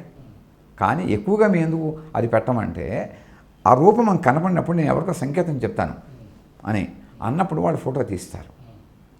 ఇంకా మొత్తం టైం అంతా ఫోటోలు తీసుకోవడానికి పెట్టుకున్నారనుకోండి, ఆ కాన్సన్ట్రేషన్ వాళ్ళకి ఉండదు, మాకు ఉండదు. అంటే అగ్ని ఎప్పుడు గుర్తుపెట్టుకోండి, ఏ యజ్ఞం దగ్గరైనా ఒక రూపం మారుతుందండి. నేను గమనించాను, నాకు తెలిసి నేను మిగతా వాళ్ళ గురించి నేను చెప్పలేను. ఎవరి అనుభూతి వాళ్ళది. ఆధ్యాత్మిక అంటేనే అనుభూతి ప్రధానమైనటువంటిది. ఎవరి యొక్క అనుభూతి వాళ్ళది. నా అనుభూతిగా నేను ఎన్ని సంవత్సరాలు బట్టి చూసింది ఏంటంటే, ఒక యజ్ఞం దగ్గర నేను కూర్చున్నప్పుడు ఆ యొక్క అగ్ని యొక్క జ్వాలని బట్టి, ఆ జ్వాల యొక్క వర్ణాన్ని బట్టి దేవత అక్కడ ప్రత్యక్షమైందని మాత్రం చెప్తాను నేను. ఇంకోటి ఏంటంటే, ప్రధాన ఆహుతులు ఇచ్చిన తర్వాత పూర్ణాహుతులు అనేక సార్లు ఏ దేవత గురించి మనం చేస్తామో ఆ దేవత వచ్చి పూర్ణాహుతి తీసుకెళ్ళినటువంటి సందర్భములు మేము గమనించాం. ఆ స్వర్ణవర్ణం వచ్చేస్తుందండి. ఆ స్వర్ణవర్ణం అనేది మామూలుగా అది కొంతమందికి అనుభూతి కలుగుతుంది. ఆ స్వర్ణవర్ణం వచ్చినప్పుడే ఆ జ్వాలలో మీరు ఆ దేవత అక్కడ ఉందని అనవచ్చు. అట్లా ఉంటుంది. అంటే ఇప్పుడు ఈ హోమాలు కానీ చేసేటప్పుడు స్వాహ అన్నప్పుడు మాత్రమే వాటిని వేయాలి అని అంటుంటారు కదండి. అంటే మీరు ఇప్పుడు ఎవరితో చేయించేటప్పుడు వాళ్ళకి నచ్చిన రీతిలో వాళ్ళు వేసేస్తుంటారు కదండి. మరి ఆ దోషాలు ఏంటి పరిస్థితి? చెప్తాం. అందుకని మేము ఏం చేస్తాం అంటే, మొట్టమొదటి కూడా ఒక యజ్ఞం చేసే ముందు వాళ్ళకి రెండు వాక్యాలు మీరు వినాలి అని చెబుతాం. ముందు డైరెక్ట్గా హోమం చెయ్యం, అగ్ని ప్రతిష్టాపన కార్యక్రమం చేస్తాను నేను. ఎందుకంటే పూర్వకాలం నుంచి మనకి అగ్ని ప్రతిష్టాపన ఉన్నది. దురదృష్టవశాత్తు వాళ్ళు గ్యాస్ బండలు వచ్చాయి కాబట్టి అగ్ని ప్రతిష్టాపన లేనటువంటి గృహాలు అయిపోయినాయి. మనందరికీ కూడా అంతే. ఇప్పుడు నిత్యాగ్నిహోత్రం లేదు కాబట్టి ఇప్పుడు పూర్వం ఒకప్పుడు తల్లులు వాళ్ళు వండి 12 సార్లు దాంట్లో అగ్నిలో వేశారు, మనందరం కూడా చల్లగా ఉన్నాం. ఇప్పుడు అవి లేదు కాబట్టి వీళ్ళ అగ్ని కార్యక్రమం లేదు. మీరు ఎంత పెద్ద చండీయాగం చేయండి, ఏదైనా చేయండి, ముందు అగ్నిదేవుణ్ణి ఆరాధన చేయిస్తాను నేను. ఆ అగ్నిదేవుని ఆరాధన చేయించిన తర్వాత నేను వాళ్ళకి 2 మాటలు చెప్తాను, మీరు వినాలని చెప్తాను. ఇది 10 సార్లు చెప్తాను. చెప్పి ఏం చెప్తానంటే, వాళ్ళకి అగ్నిదేవుడి యొక్క భార్యలు 2 నాయన, స్వాహాదేవి, స్వధాదేవి. స్వాహ అంటే ఇప్పుడు నువ్వు వేస్తున్నటువంటి యజ్ఞంలో ఉన్నటువంటి ఆహుతి, ఇది ఆకాశానికి దేవతలకి ఆహారం కింద వెళుతుంది, ఇది వాళ్ళకి ఆహారం. అలాగే స్వధాదేవి అంటే పితృకార్యంలో చేసేటువంటిది అవుతుంది. కాబట్టి నీవు ఎంత స్వాహాగా వేస్తావో అది మాత్రమే వెళ్తుంది. నేను మంత్రం ఒకటేసారి చెబుతాను, నువ్వు ఇలా అన్నంలో వేసుకున్నట్టుగా ఇలా వేయకూడదు, ఆ యొక్క సుక్కుని పట్టుకుని ఇలా అనకూడదు, ఇలా ఏకధారగా అలా వేసేయాలి. ఒకే చోట వేయకుండా ఈ జ్వాలని కాపాడవలసిన బాధ్యత నీది. మంత్రం తప్పు చెబితే బాధ్యత మాది.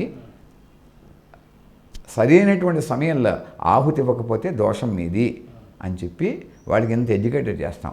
ఒకవేళ వాళ్ళ మధ్యలో కనుక అవగాహన లోపం వల్ల కానీ లేకపోతే తెలియకపోవడం చేత కొన్ని ఉంటుంది కదా, వాళ్ళకి అవగాహన ఉండదు. ఎందుకంటే ఆ వేడి దగ్గర కూర్చొని వాళ్ళు అది పట్టుకొని ఆ బరువు ఇవన్నీ ఉంటాయి కొన్ని కార్యక్రమాలు. అంటే వాళ్ళకి ఇబ్బంది కలుగుతున్నటువంటి పరిస్థితుల్లో ఆపి 10 సార్లు చెప్తాను. ఎందుకంటే ఈ యజ్ఞం చేసి కొత్తవి తెచ్చుకోకూడదు. ఎందుకంటే ఆధ్యాత్మిక ఆది భౌతిక ఆదిదైవిక దోషాలు మనకున్నాయి. కాబట్టి పూజ చేసి దోషం తెచ్చుకోకూడదు. ఆదిదైవికంగా జరిగింది ఇప్పటికే మనం జరుగుతున్నాయి.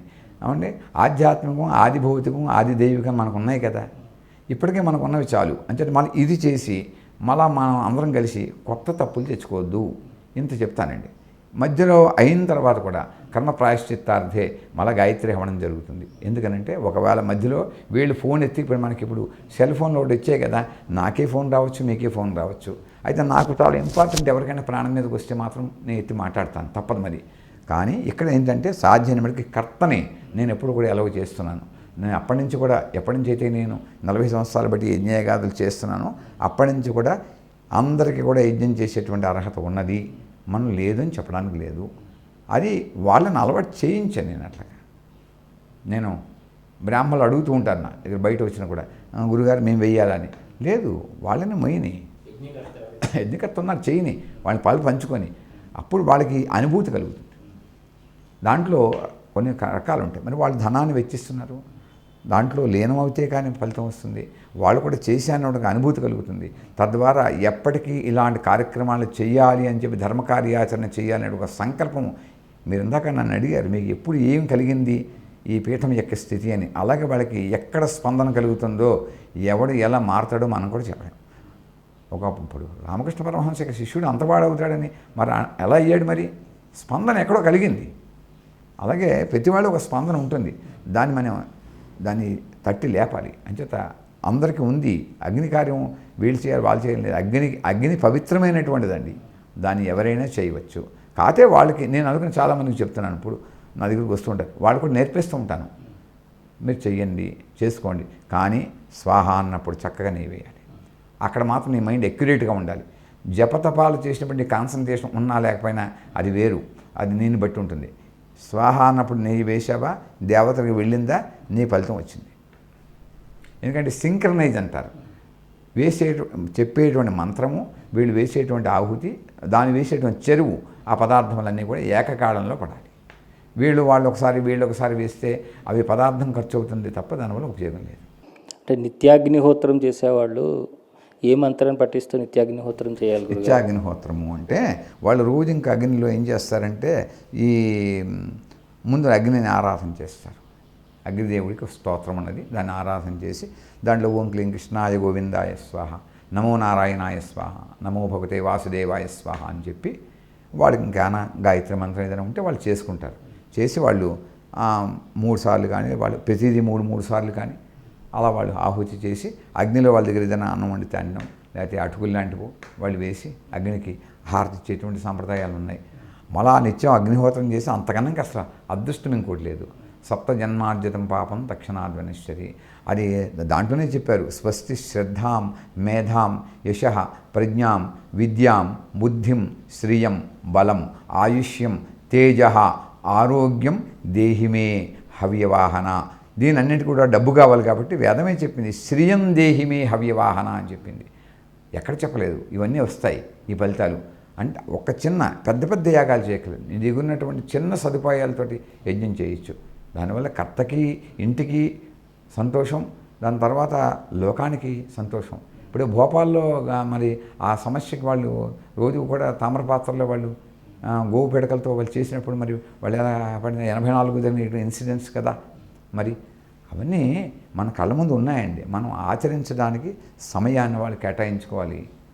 యజ్ఞానికి హోమాలకు ఉపయోగించేటటువంటి ఈ పదార్థాలు ఏమైతే ఉన్నాయో అండి, అవి అంత స్వచ్ఛంగా అప్పట్లో మునులు ఋషులు చేసినంత స్వచ్ఛమైనటువంటివి ఇప్పుడు మనకు దొరుకుతున్నాయంటారు గురుగారు? అంటే ఒకసారి ధనం కనుక కొద్ది వ్యయం చేయగలిగితే సప్లై ఉంది, లేదని చెప్పడానికి వీల్లేదు. ఈ బజార్లో దొరికేటువంటి కొన్ని సమిధులు అన్ని రకాలు అని చెప్పి అవి స్వచ్ఛమైనవని మేము నమ్మకూడదు. ఇప్పుడు కొంతమంది గోవుల్ని పెంచి ఆవునేని విక్రయిస్తున్నారు.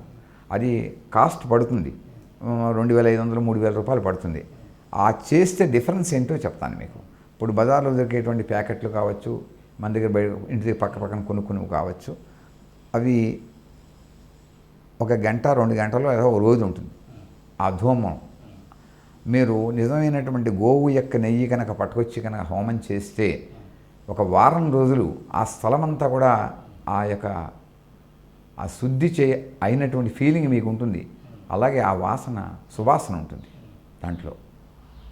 ఇంకా గోవు పిడకలతో చేసి అవన్నీ ఇంకా చేసినట్లయితే దానికి పరిధి కూడా ఉందండి. రేడియస్ ఎంత కిలోమీటర్లు అనేవి చెప్పి ఉంటుంది, సుమారుగా 25 కిలోమీటర్ల దాకా ఉంటుంది. ఇప్పుడు ఎందుకు నేను ఒక చిన్న ఉదాహరణ చెప్తాను. నేను చూస్తాను కదా, కింద ఇక్కడ యజ్ఞం చేస్తాం అనుకోండి, ఈ 4 ఫ్లైఓవర్ల దాకా కూడా దాని యొక్క అనుభూతి కలుగుతుంది. ఇక్కడికే కాదండి, ఇప్పుడు మనం ఆ సందు చివరి దాకా కూడా ఈ శక్తిపాతం అనేది వస్తూ ఉంటుంది. మనం ఒక్కడికే కాదు కదా, ఆ పరిమళం అందరికీ వెదజల్లబడుతుంది.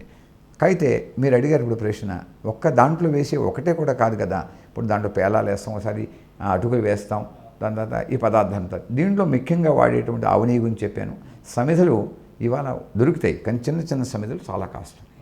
ఇవి కనుక కొద్ది భరించగలిగితే, ఇప్పుడు రావి సమిధులు అవన్నీ అమ్మేటువంటి వాళ్ళు ఉన్నారు. దానికి ఇంకా పూర్వకాలం కంటే ఇంకా ఈజీ అయింది ఇప్పుడు. ఎందుకంటే అప్పుడు మనకి ఇంకా చెట్టు ఎండాలి ఇవన్నీ ఉన్నాయి. ఇప్పుడు అది కొంతమందికి వ్యాపారం అయినా కొంతమందికి అది నిజంగా విశ్వానికి ఉపయోగపడింది, సౌకర్యంగా ఉంది. మరి అది ఉంది, మనకి వస్తువులు దొరుకుతున్నాయండి, లేదని కాదు. కానీ ఇవే మనకి దొరికినటువంటిది కరెక్ట్ అంటే నేను చెప్పలేను. అవి మనం యజ్ఞం చేస్తున్నాం, కానీ ఎక్కడో ఒక చోట చేస్తూ ఉంటే ఒక చోట అనుభూతి కలుగుతుంది. మరి అన్నీ ఇది లేదనుకున్న ప్రయత్నం చేయించడం మనం చెప్పకూడదు. అంటే ఫలితాల్లో ఏమీ తేడా ఉండదండి నా ఉద్దేశంలో. ఇవన్నీ ఒక ఉత్పత్తి కారకాలకు మాత్రమే. లభ్యము కానటువంటి దాని గురించి బాధపడడం, చేయలేనటువంటి స్థితి గురించి బాధపడడం కూడా తప్పండి. ఎప్పుడంటే లేని దాని గురించి బాధపడడం కంటే మనం ఉన్నదాంతో ఒక అడుగు ముందుకేస్తే ఆ చేసే పరిస్థితిని ఈశ్వరుడే మనకి విశ్వమే కలుగజేస్తుంది. విశ్వమే ఇప్పుడు వాళ్ళకి చేయించాలనుకుని ఉంటే కదా మనకు కలగజేస్తారు. మన ప్రయత్నం మనం ఉన్న దాంట్లో చేస్తే ఏదో ఒకటి ముందుకు వెళ్తే అప్పుడు ఏమవుతుందంటే వాళ్ళు ఎందుకు మానేస్తారండి. ఇప్పుడు మనకి ప్రకృతి ఏదైతే ఆస్వాదిస్తుందో ఆ ప్రకృతి నుంచి మనం వాళ్ళు ఆస్వాదించేది ఏమిటి? యజ్ఞయాగాదులు. అవి కన్నా మనం చేస్తూ ఉంటే వాళ్ళు మనకి నిత్యం అటువంటి సదుపాయాలను క్రియేట్ చేస్తారు. వాళ్ళే ఇస్తారు, అది సత్యం. దాంట్లో అనాదిగా ఉన్న సాంప్రదాయమే. మనం చేస్తారా చూస్తారా అంటే అది వాళ్ళ అనుభూతి అండి. ఇప్పుడు నిత్యాగ్నిహోత్రం చేసుకునే వాళ్ళకి వాళ్ళు జపించవలసిన మంత్రాలు కానీ ఇది కానీ ఏవైనా కానీ వారికి మీరు గైడెన్స్ చేస్తారా గురుగారు? అందరికీ గైడెన్స్ చేస్తాను. అగ్నిహోత్రం చేయిస్తున్నాం అంటే అసలు మన చాలా మంచివనండి. వాళ్ళకి తప్పనిసరిగా నేను వాళ్ళకి గైడెన్స్ ఇస్తాను. ఎందుకంటే అది ఎప్పటికీ భారతీయ పరంపరలో అగ్నిహోత్ర కార్యక్రమం చాలా గొప్పది, అది చేయించాలి మనం. ఎందుకంటే ఇప్పుడు మన ఈ వీడియో చూస్తున్న వాళ్ళు ఎంతోమంది మేము మా ఇంట్లో చేసుకుంటాం నిత్యాగ్నిహోత్రం, దానికి ఎలాంటివి వాడితే బాగుంటుంది, ఏం వాడితే బాగుంటుంది, ఇలాంటి ఎన్నో రకాల ప్రశ్నలు ఉంటాయి. అన్నీ చేయాలండి. వాళ్ళకి గైడెన్స్ ఇవ్వాలి. ఏ మంత్రానుష్ఠానంతో క్లుప్తంగా వాళ్ళు చేసుకోవాలో అనేది నేను చాలామంది గైడెన్స్ ఇస్తాను. వాళ్ళని నేను సైనికుడిగానే చేస్తాను. ఎందుకంటే వాళ్ళు కూడా 10 మందికి ఉపయోగపడతారు. ఏ హోమం చేయనివ్వండి, ముందుగా వాళ్ళకి నేను గాయత్రి హోమాన్ని నేర్పుతాను. తర్వాత వాళ్ళకి మృత్యుంజయ మంత్రాన్ని నేర్పుతాను. వాళ్ళు ఆరోగ్యంగా ఉంటారు. ఆ తర్వాత లక్ష్మీ అష్టకం వాళ్ళు మెటీరియలిస్టిక్ లైఫ్లో బాగుంటుందని చెప్పేసి ఆ గృహస్థు కొంత డబ్బులు ఖర్చు పెడతాడు కదా ఇంట్లో.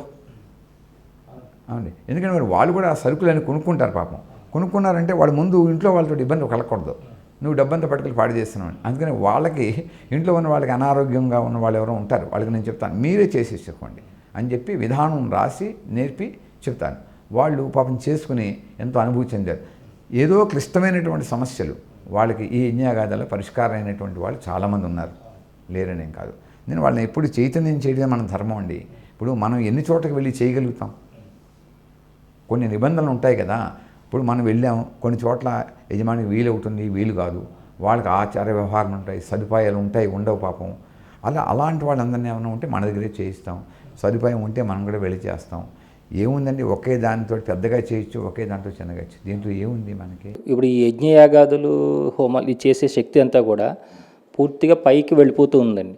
కానీ ఆ శక్తిని మళ్ళీ భూమి మీదకి దించడం అనేది ఏదైనా ప్రక్రియ ఉంటుందండి? మీరేం దించక్కర్లేదు, ప్రకృతే పట్టుకొస్తుంది. ఎందుకంటే నమో నమో బ్రహ్మణే నమో అస్త్వగ్నజే నమ పృథివ్యై నమ ఓషధీభ్య నమో వాచే నమో వాచస్పతిగే నమో విష్ణవే బృహతే కరోమి.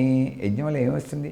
ఇవన్నీ పైకి వెళ్ళిపోయి అక్కడి నుంచి ఔషధి రూపంలో తిరిగి వర్షం రూపంలో మేఘములు ఆవర్షించి మనందరికీ కూడా వస్తూ సస్యశ్యామలు అవుతుందని కదా చెబుతుంది వేదం. మనం ప్రత్యేకంగా ఏమిటి అక్కర్లేదు, అది ఆ రూపంలోనే వస్తుంది. ప్రకృతి యొక్క కాలుష్యం లేకుండా మనం చుట్టుపక్కల అదంతా జరిగిపోతుంది. అది ప్రకృతి యొక్క సహజ ధర్మం. అది మనం ఒక టైర్ కాల్చి పక్కన పడేసామండి, ఎంతమందికి వస్తుంది? మనం ఆటోలో వెళ్తున్నప్పుడు ఎవడో కిరోసిన్ పోసి నడుపుతాడు, అది ఇంకేం చేసింది మీ పక్కనే తిరుగుతూ ఉంటుంది. అలాగే ఇది కూడా ప్రకృతి తన ధర్మాన్ని తాను నిర్వర్తిస్తూ ఉంటుంది, కానీ మనిషి తన ధర్మాన్ని తాను మర్చిపోతున్నాడు. ఇది మన దగ్గర ఉన్నది.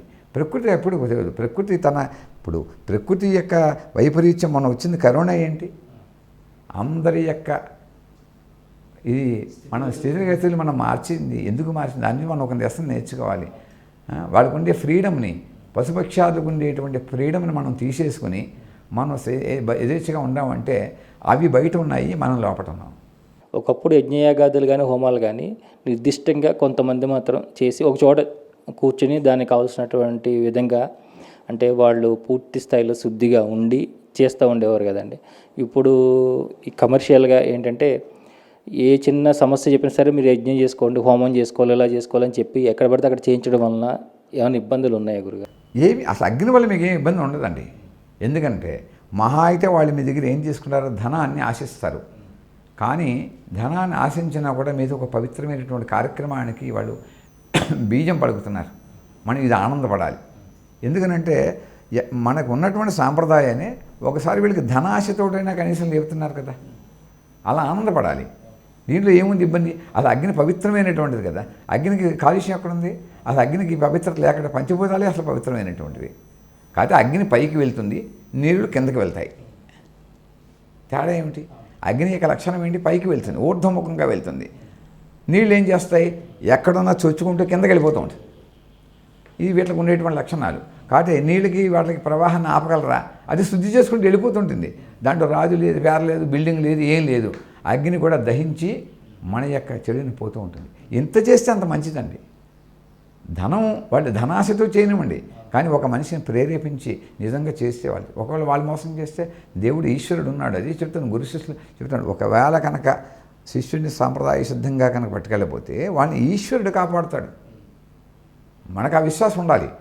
గురువుని ధనాన్ని అపేక్షతో తీసుకుందామని అనుకుంటే ఈశ్వరుడు వాడిని ఖచ్చితంగా కాపాడతాడు. ఇది మాత్రం విశ్వసించాలి. అది అంటే మీరు ఎలా చేశారనేది కాదు సార్, అగ్ని కార్యం ఎలా చేసినా కూడా పవిత్రమే. అంటే మీరు ఈ దీక్షలోకి ఈ పీఠం పెట్టాలి, ఉపాసనలోకి వచ్చిన తర్వాత మొట్టమొదటిగా మీకు అమ్మవారి దర్శనం జరిగినప్పుడు ఏ విధంగా జరిగింది గురుగారు? నాకు కుండలిని దీక్ష తీసుకున్నప్పుడు ఆ దీక్షలో అమ్మవారు పరిపూర్ణంగా చాలా దర్శనం ఇచ్చారంటే ఇచ్చింగా నాకు ఎక్కువ సేవ ఆవిడలోనే ఉండమని చెప్పేవాడు. నాకు ఆ ప్రబోధన చేశారు. ఆ దివ్య అనుభూతి చాలా గొప్పది.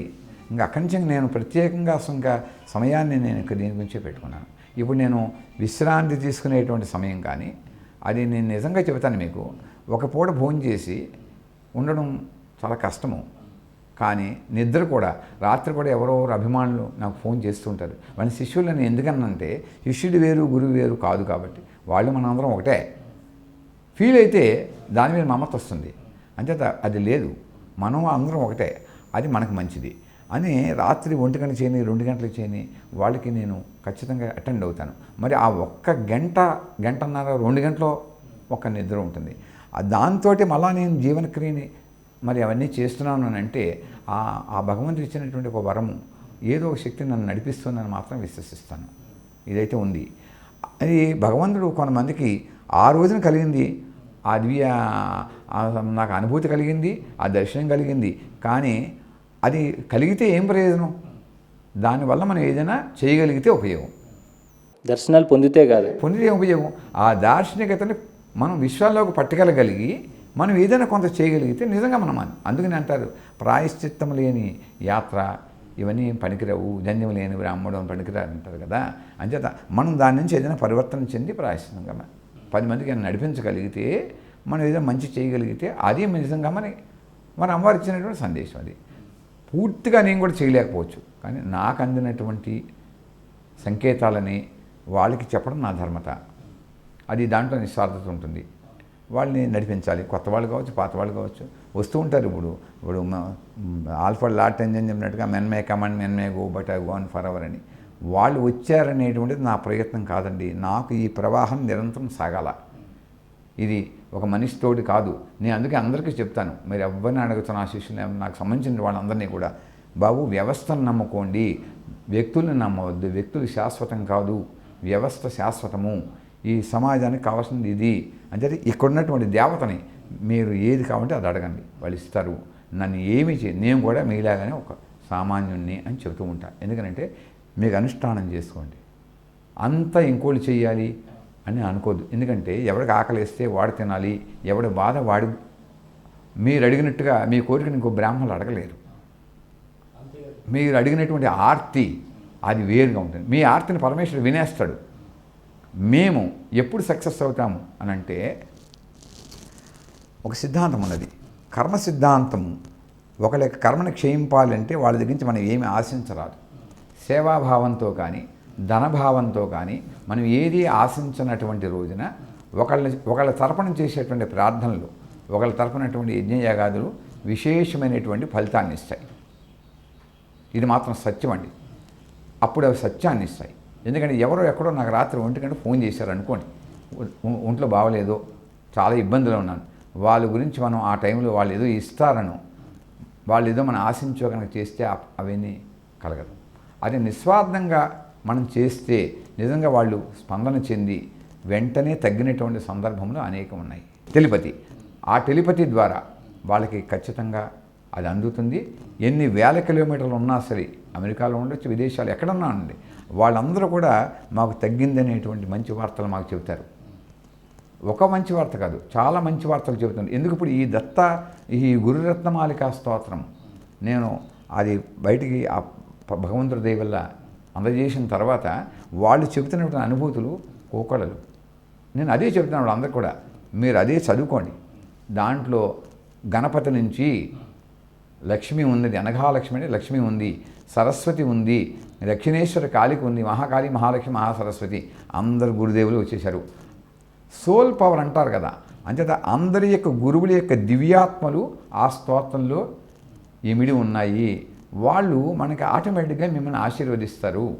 కాబట్టి మీరు అది చదువుకుంటే మీరు ఏం చదవకల.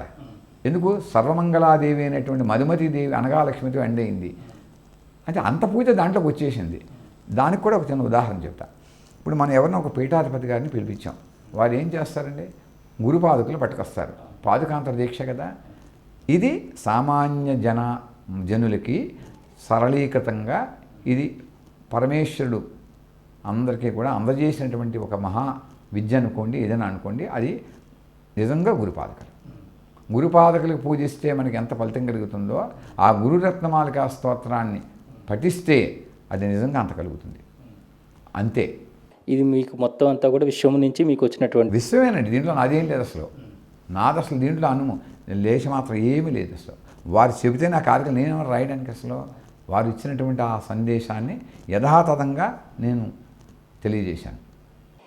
అంటే గురుగారు, ఇప్పుడు టెలిపతిలో వాళ్ళు ముఖ్యంగా మీరు ఎవరైతే ఇబ్బందుల్లో ఉన్నారో వారి యొక్క శబ్దాన్ని విని, వారి మాటలను విని మీరు చేస్తారా? ఎలా వారిని ఏ విధంగా దృష్టిలో పెట్టుకుని చేస్తారు? నాకు సంబంధించిన వాళ్ళు ఉన్నారండి, వాళ్ళు ఏదో కొద్ది బాధలో ఉంటారనిపిస్తుంది. నాకు ఆటోమేటిక్గా కొంత ఇబ్బంది తెలుస్తుంది. నేను వారికి చెప్పడం కానీ, లేకపోతే ఒక్కొక్క సందర్భాల్లో వాళ్ళకి ముందుగానే సూచన చేస్తాను. నువ్వు జాగ్రత్తగా ఉండాలి, నువ్వు 15 రోజులు ఈ ఉపాసన చేసుకోండి, పలానా రోజు మీరు దయచేసి ఎక్కడికి సాధ్యమైన మటుకి వాహనాలు మీరు లేపుడు కానీ దేని మీద జాగ్రత్తగా ఉండాలని సూచనప్రాయంగా కొంతమందికి తెలియజేయడం జరుగుతుంటుంది. కాదు కలియుగం కాబట్టి కొంతమందికి అంటే మానవతా మేధస్సు ఒకటి ఉంటుంది కదా, వాళ్ళు కొంతమంది కొత్త పరిచయాల వాళ్ళు ఎవరో వాళ్ళు ఏదైనా ఈ ధనం ఆశని చెప్తున్నాడు అనే వాళ్ళకి నేను చెప్పను. నాతో ఎక్కువ అనుభూతిని వాళ్ళు చెప్తాను. అటువంటి వాళ్ళు కూడా చెబుతూ ఉంటాను. కానీ వాళ్ళకు మాట చెబుతాను, మీరు దయచేసి నన్ను ఇదేం అడగద్దు, దీనికి పలానా పరిహారం చేయమని.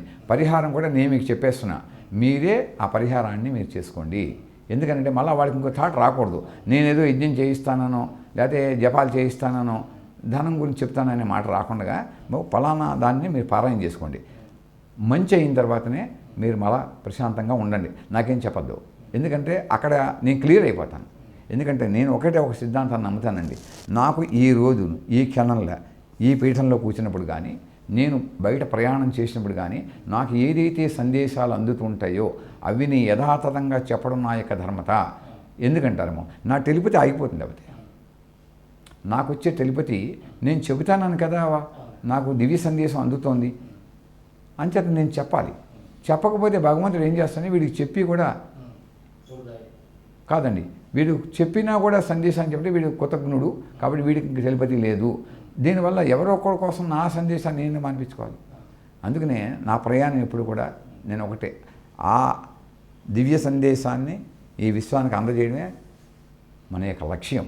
ఈ పీఠం కూడా అదే ఉద్దేశించి, ఎందుకంటే ఇక్కడ వ్యక్తికి ఎవరికి కూడా నేను ఎప్పుడు కూడా ప్రాధాన్యత ఇవ్వను కూడా.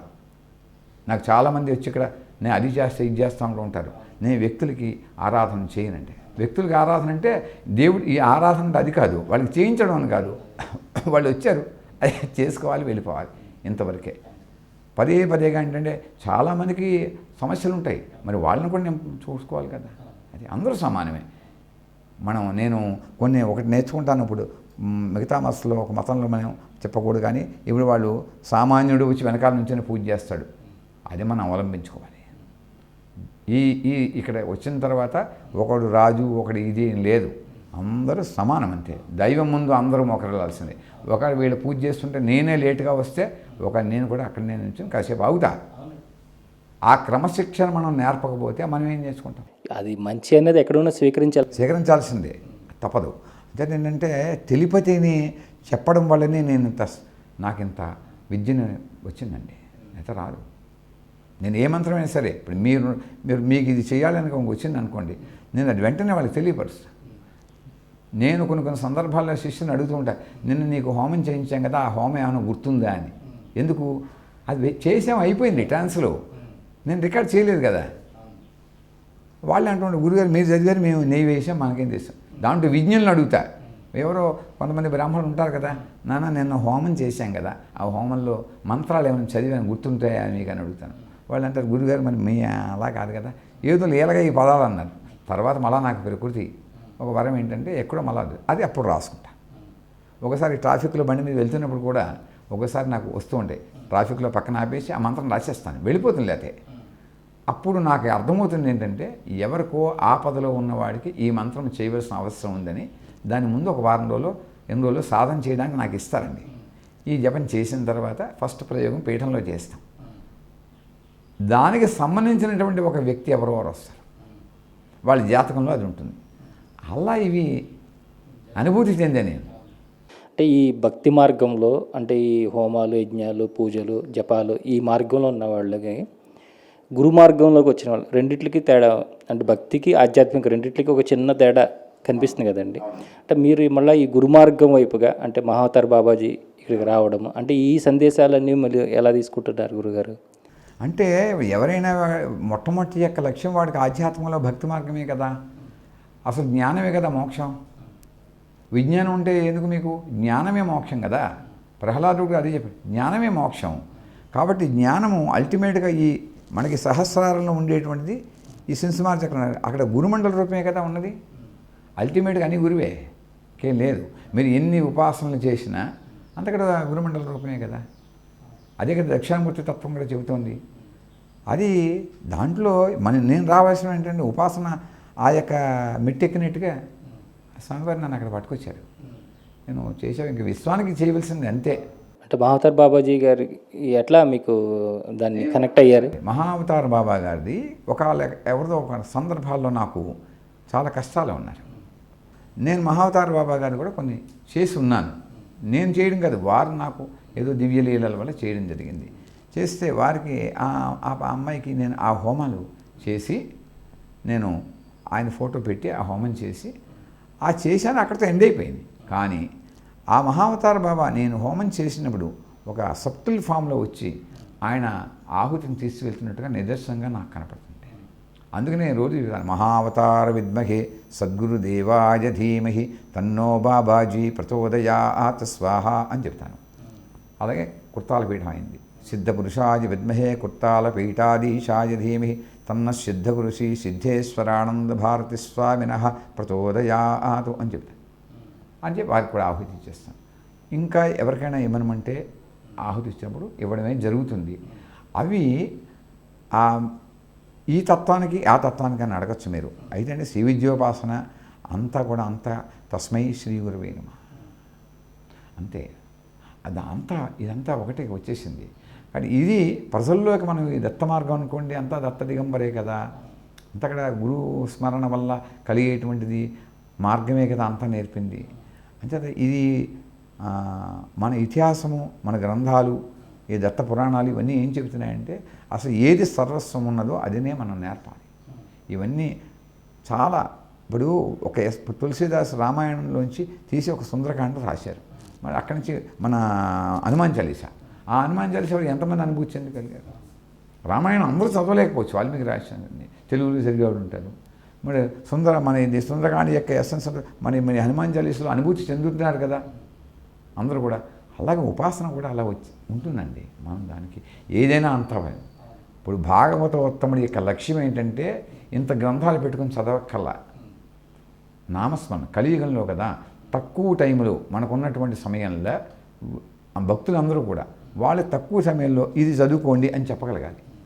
ఒకప్పుడు కొంతమందికి ఇక్కడి నుంచి వెళ్ళి ట్రాఫిక్లో వెళ్తూ ఉంటారు, వాళ్ళకి టైం ఉండదు. నేను ఒకటే చెప్తా, ఇక్కడి నుంచి అక్కడ వెళ్ళేంత వరకు గాయత్రి మంత్రం చదువుకో, పంచాక్షరి చేసుకో.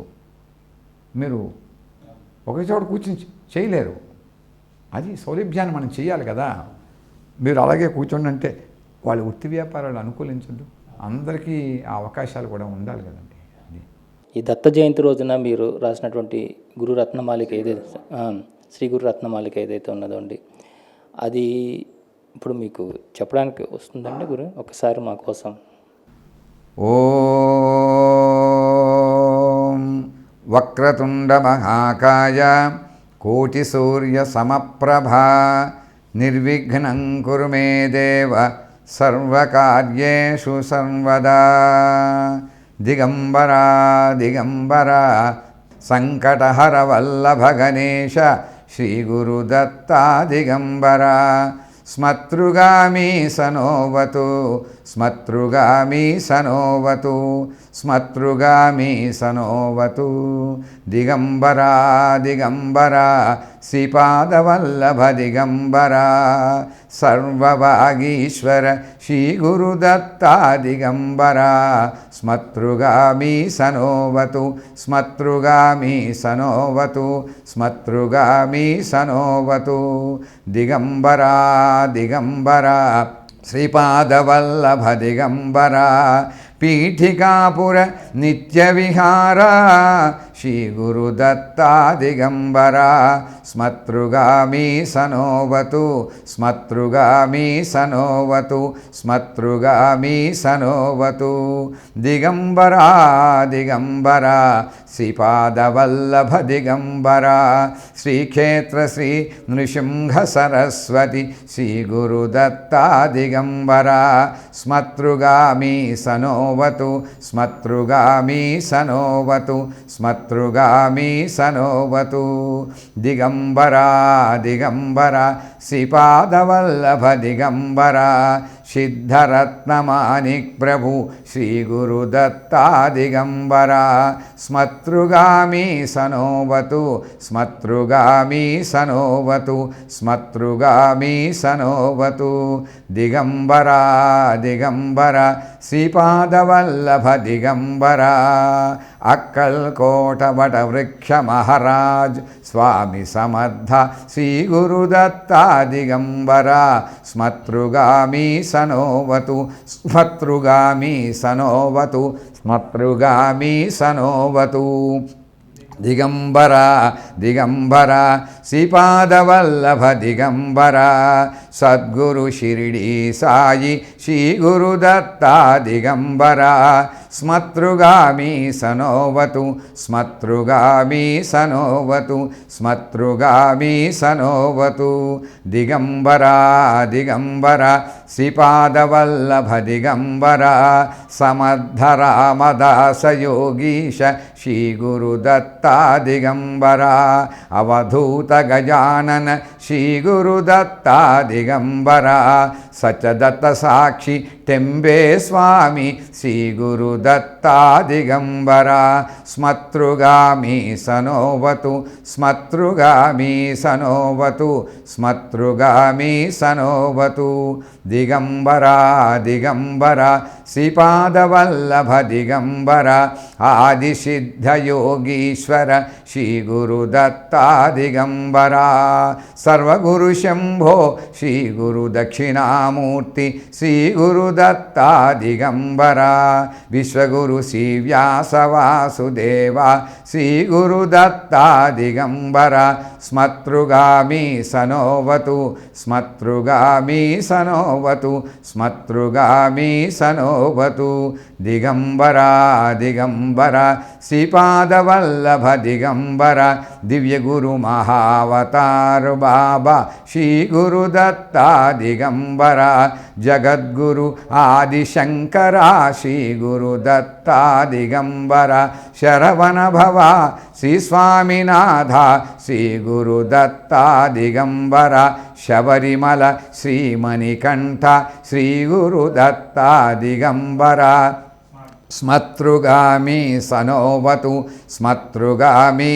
సనోవతు స్మతృగామి సనోవతు దిగంబర దిగంబర శ్రీపాదవల్లభ దిగంబర మంత్రాలయ బృందావన శ్రీ గురు రాఘవేంద్ర శ్రీ గురుదత్త దిగంబర అవధూత యతీశ్వర శ్రీ సదాశివ బ్రహ్మేంద్ర శ్రీ గురుదత్త దిగంబర దక్షిణేశ్వర భవతారిణి సిద్ధయోగి శ్రీరామకృష్ణ పరమహంస శ్రీ గురుదత్త దిగంబర శ్రీవాసవి కన్యకాంబరాఖీధర శ్రీ గురు సాంగభౌమ శ్రీ గురు అనఘాదత్త దిగంబర స్మతృగామి సనోవతు స్మతృగామి సనోవతు స్మతృగామి సనోవతు దిగంబర దిగంబర శ్రీపాదవల్లభ దిగంబర